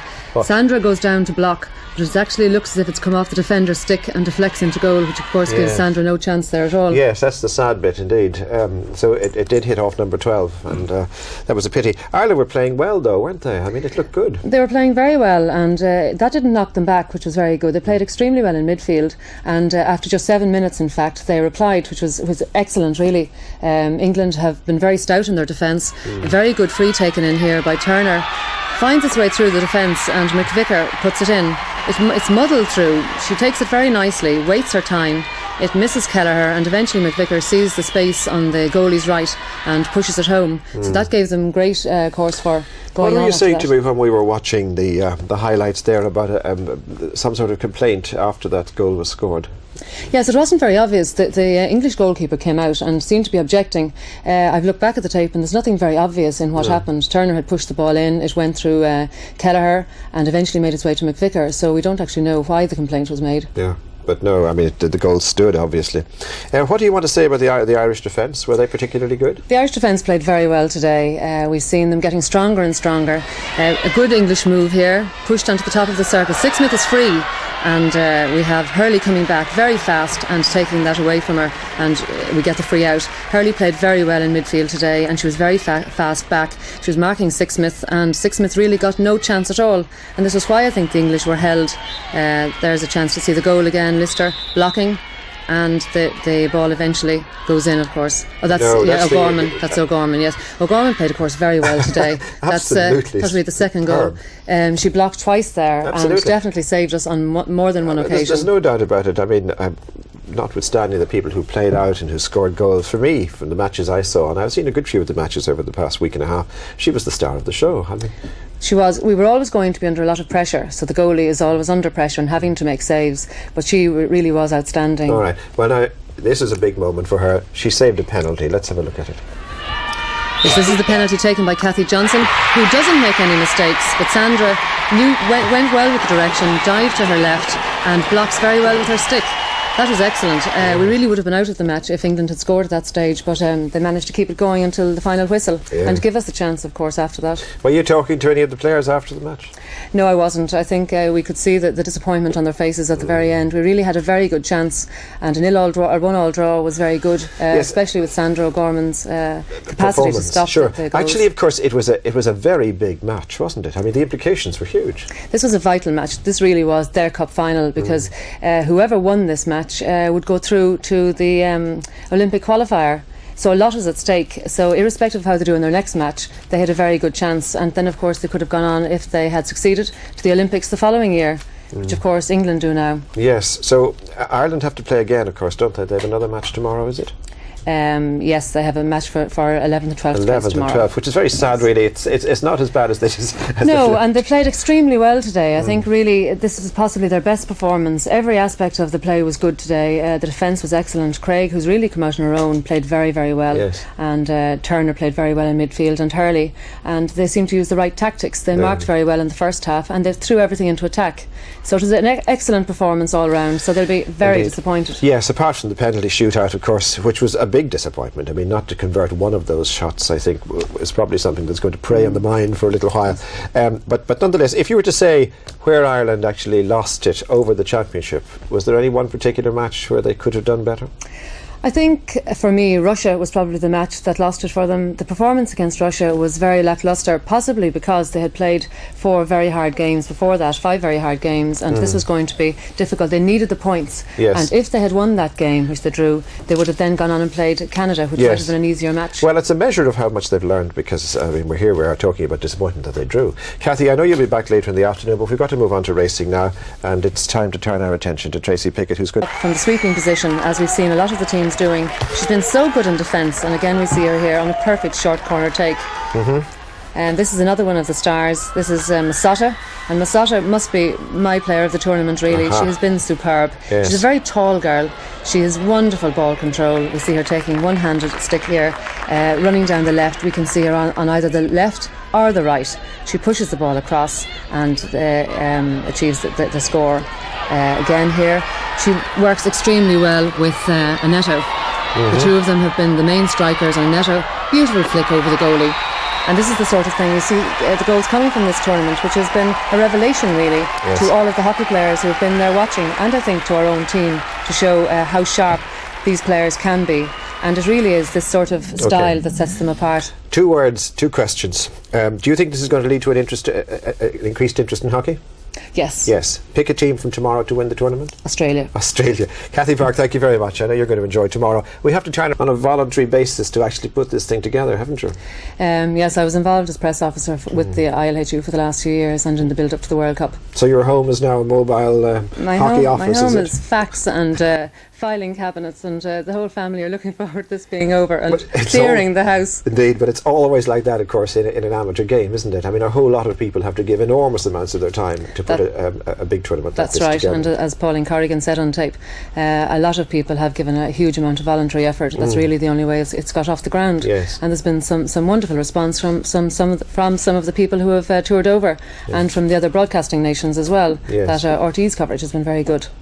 Well, that's probably for others to say. It's a curious one, of course, isn't it? Because here we are. I thought that the weather was terrific. It couldn't have been held at a better time of the year, and I was just a little disappointed with the crowds. I mean, were you?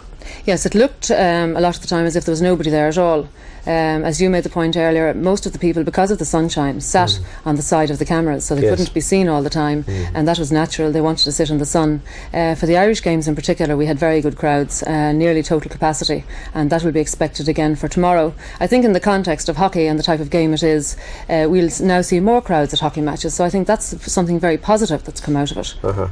So are you going to all get together after this and have a quiet sip and then cup of tea I'm sure you will, stronger. and work it out and see how it goes? Yes, I think this can lead to all sorts of other things. The men's European Cup is on here next year. I think it's a very good opportunity for them to see how they might like to run it, how they might like to change it if they would. But it's certainly been a great success, and of course the weather has helped enormously. People have enjoyed themselves, and it is a good game to enjoy. It is. I thought it was a smashing tournament. You better not tell them you're available, otherwise you could find your house still being in the same position as it is now. Yes. Next year. Anyway, there's still tomorrow to go, and you're picking Australia for the championship. Yes, now? it's going to be difficult because they're two very good teams. They play a very attacking style of hockey, so it's going to be very close. Right. Maybe Australia on experience. All right, but there's still matches going on early in the morning, aren't there? That's right. Ireland play at 8 o'clock in the morning, and they will need the support, so get up and support Ireland. Everybody should turn out for that. Right. Kathy, thank you again. OK, now we're into the result of the 5 o'clock from the Curragh, which is now England beat Ireland, also on penalties, sadly.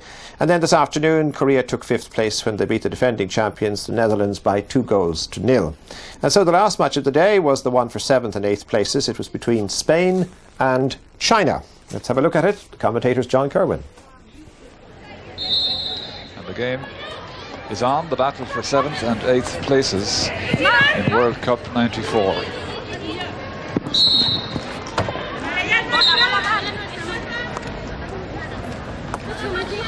Spain all white.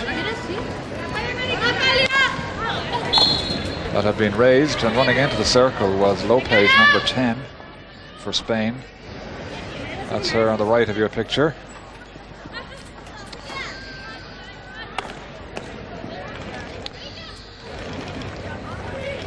So Spain trying to build now from the back.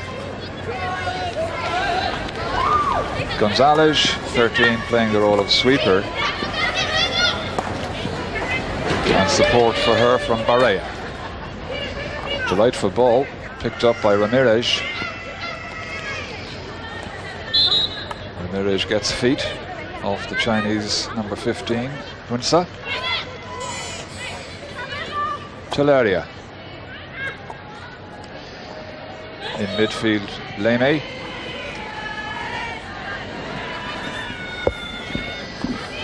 And Yunsa again. Ramirez on her, but still Rumsa. So they settled for the hit in from the side. Rumsa fires it in. Shuzen trying to make contact with that. The Chinese number 9, that's the lady in question. 76th cap in Dublin this afternoon.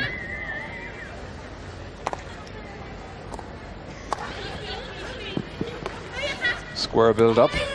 Barrio, number 8.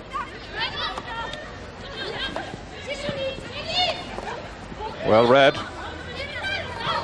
China, Jianbin, number 10. In the circle, out again, but still has possession. Jianbin to Ying. Nice skill and good defense from the Spanish fullback. Determined look on that young lady's face as she fires it in with pace. Lazabal takes it out. That's off the foot.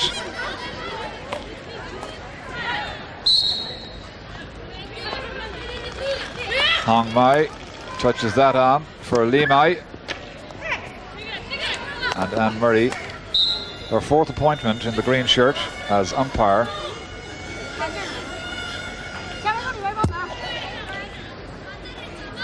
Tight marking as your pictures show you.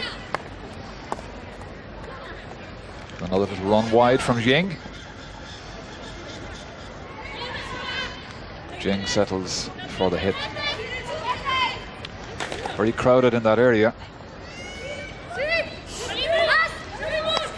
Spain anxious to clear the lines do so, but with no great skill.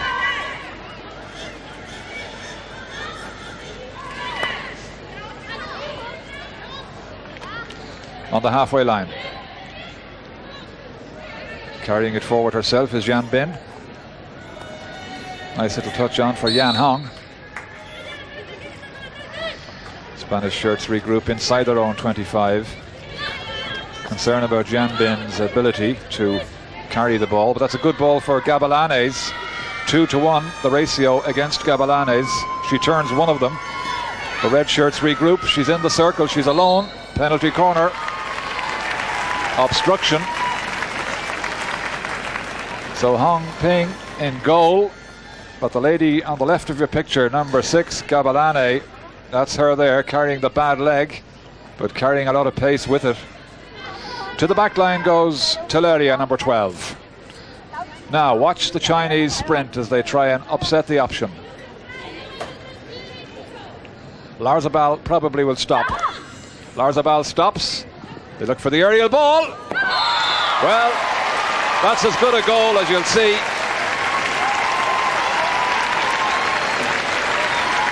Sensational goal. The most delicate of lobs.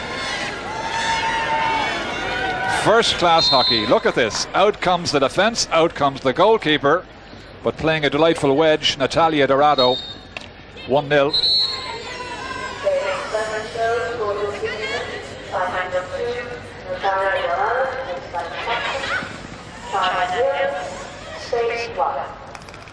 In the circle, they try to hit back, nobody there. The counter-attack from the Chinese. Great pace down the wing. That's Xu Zhen, and she will be disappointed that nobody got onto that.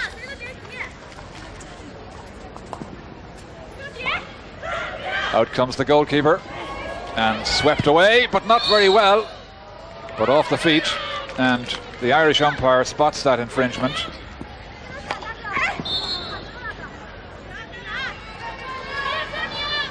So a great start for the Spaniards. They came to Dublin as Olympic champions. They're going home eating a certain amount of humble pie, but they're leading at the moment against China. Gabalane is in the circle, so too is Lopez, number 10. Limai. Good stick work. Poor direction of the pass. Gets the free. No, says the umpire, from where I said. 5 yards, please. 3 Spanish strikers and a very concerned Chinese goalkeeper. That's Ding Hong Ping, and she has been lobbed, as they say in football, and she knows it.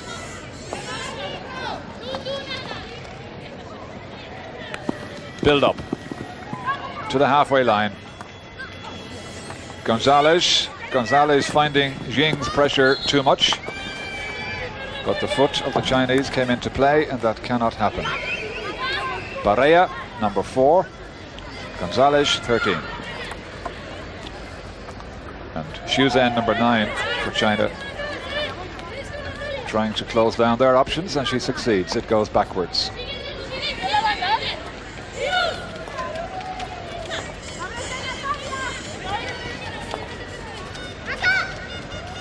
Fu Ping. Now Dorado, the goal scorer, trying to build. Finds Gabalane. Taken out by the Chinese cover. Limai now for China.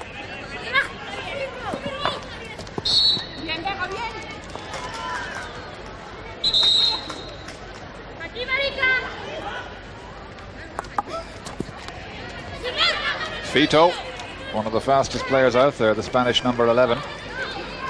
Chinese running square now. Limai, number 8, threads it through for Ren. And Murray sees the infringement. And that's Jose Brasa et al. And they will be very happy the way things are going thus far.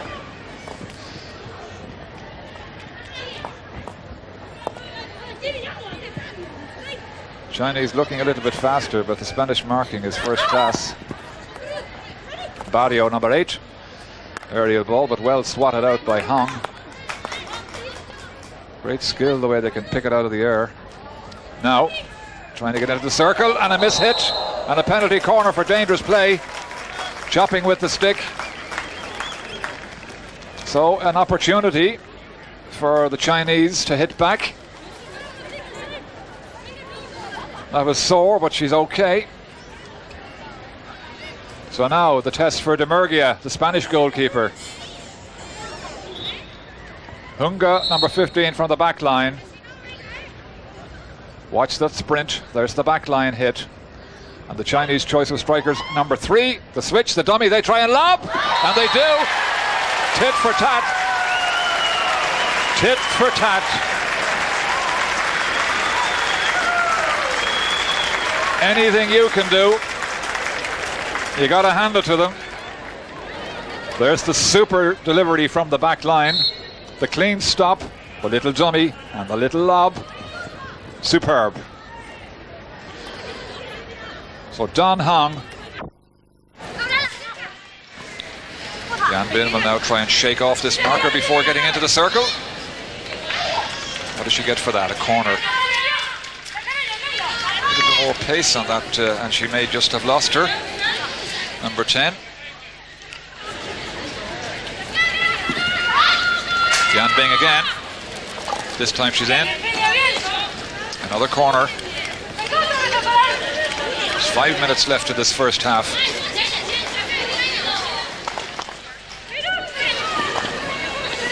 Not a great clearance. Gabalani comes back to help. Hong.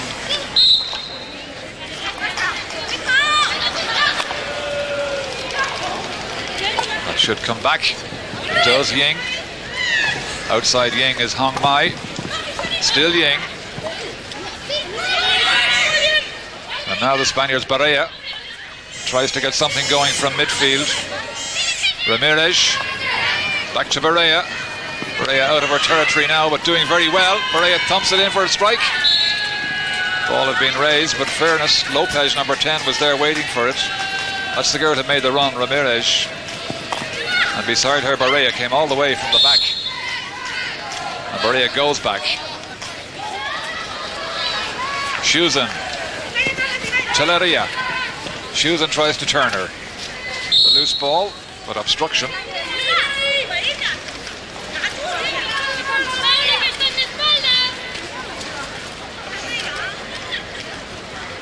Manrique and Barea, who made that great run from the 18-yard line.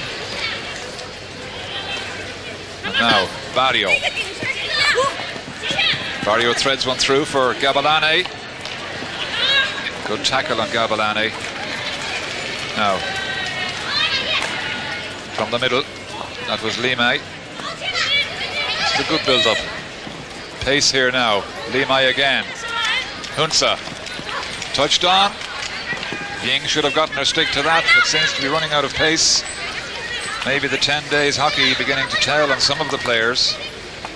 There was an opportunity for the Chinese number 5 on that occasion.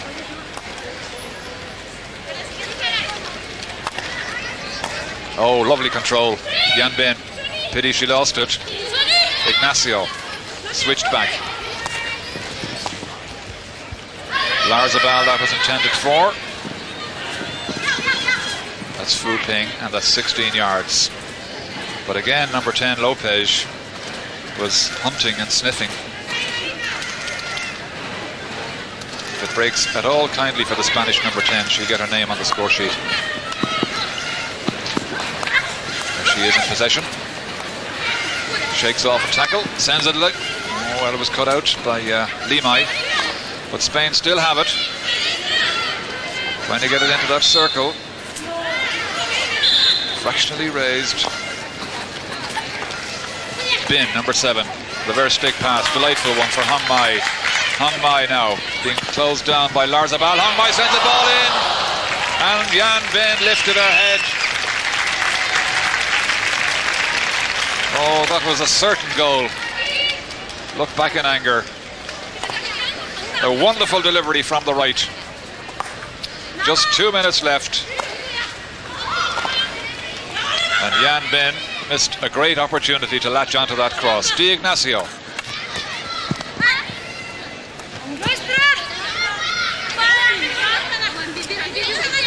There's the superb run from the right wing. Look at the pace on the cross. Yan Bin coming in, touched off the Spanish defender. And here she is, and she lifts her head.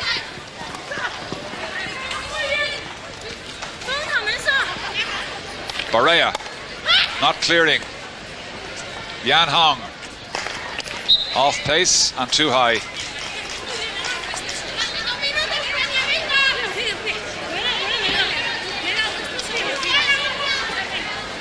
So the 10 days of World Cup hockey in Dublin showing visibly. Now she picks it up. Yan Bin, the girl who blew the last chance.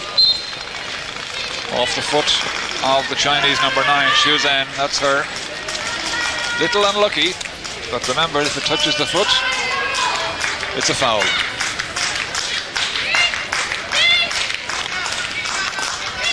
Superb passing. Wonderful skill from both sides. Galarzabal. Hunting in the circle now is Gabalani if it comes in. That's Gonzalez. Puts it through to Barea, who's come forward yet again. Barea lifts it through, and a chance for the number 10. Goalkeeper well off her line. Miss-hit. Well, good hockey, good defence, and brave goalkeeping as she saw what was happening, but it's Ying on a run now. Sends it wide to Yan Bin. Yan Bin trying to atone for the error. Yan Bin does! Oh, Yan Bin. Full marks to her. Just coming up to half-time.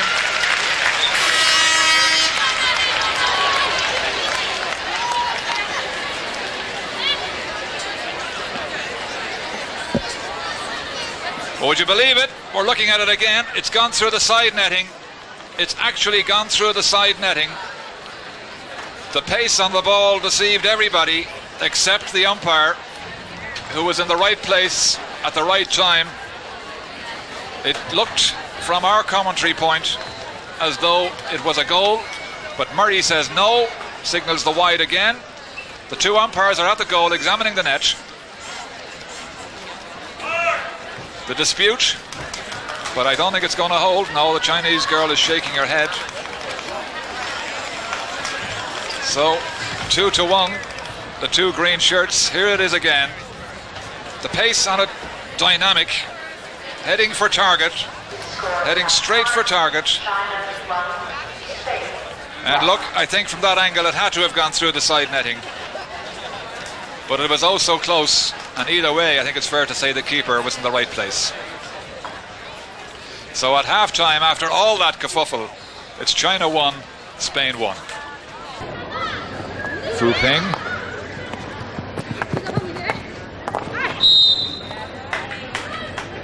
You wonder about the advantage.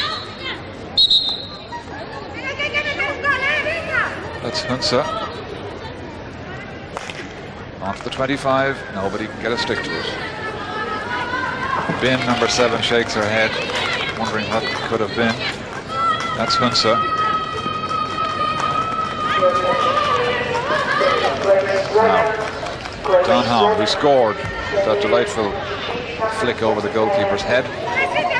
Hong Man sends it in, but it's off the stick of Manrique.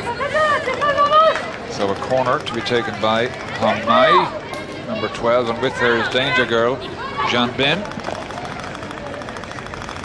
Still in play. Penalty corner, deliberately over. Goalkeeper says, me? Or words to that effect. Gives the umpire a hard look through her mask, but it was her. Mirabel de Murguia, that's her. She offended. You can't carry it over your own line. Walking nonchalantly to the back line is Wang Hunsa. And this could stitch it. Good stop. Dummy, switch, threaded through, off the goalkeeper. And it's in the net. Well, a devious goal. Number 9, Shuzhen for China. I don't think anybody knew it was going into the goal. There was a lot of fudging and iffing and butting. There it is now from the back line. There's the stop, there's the dummy sweep. The dummy hit, the little flick, the goalkeeper saves it. Now watch what happens. Reverse stick and it's in the net. So, the Chinese are in the lead. The Olympic champions reeling now. 2-1. About 5 minutes left in the game. Chinese coming back looking for number 3. Reverse stick again. Ying gets the reverse stick to number 5. Forces the corner. Taken again by Hunsa, the girl who delivered that impeccable ball from the back line. So we can expect some action now from the white shirts with less than 5 minutes.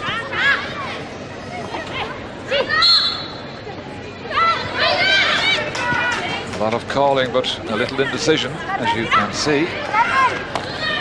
Barea taken down in midfield. Superb skill from the Chinese yet again. They're coming through. Li Mai sends it over again. The goalkeeper saves. So number 8, Lima, almost putting it in the right spot. There she is. There's the drill. Head down. Goalkeeper in the right place.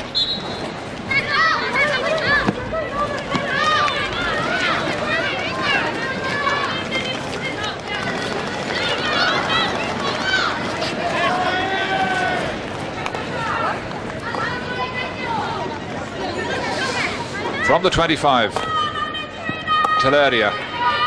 She finds Fito with a good ball, but Fito has found Fu Ping, number 2.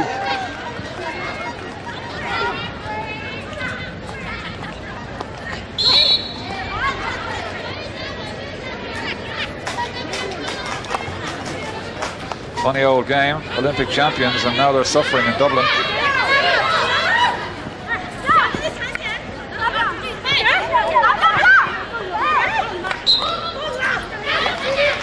Quickly thumped in, taken out. Leme takes it out, and that's the time-wasting effort by the Chinese, and admirable it is if the scoreline is in your favour. Jian Bin.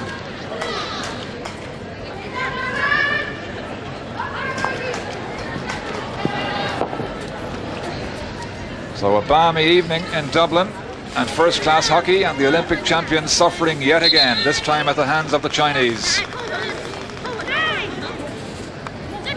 Ying, Yan Bin, Lopez tries to relieve her of the ball. Ying wins the battle. Beautiful skill. Takes on one too many.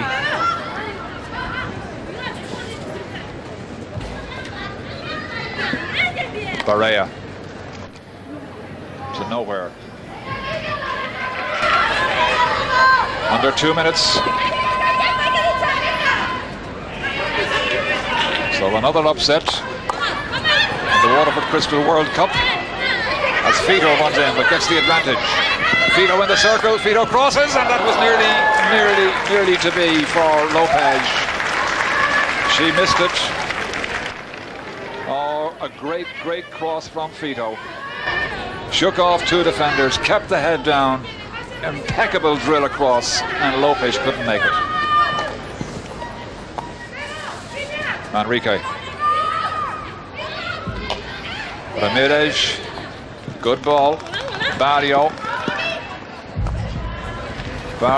to Fito. Fito has the pace. She's done it again.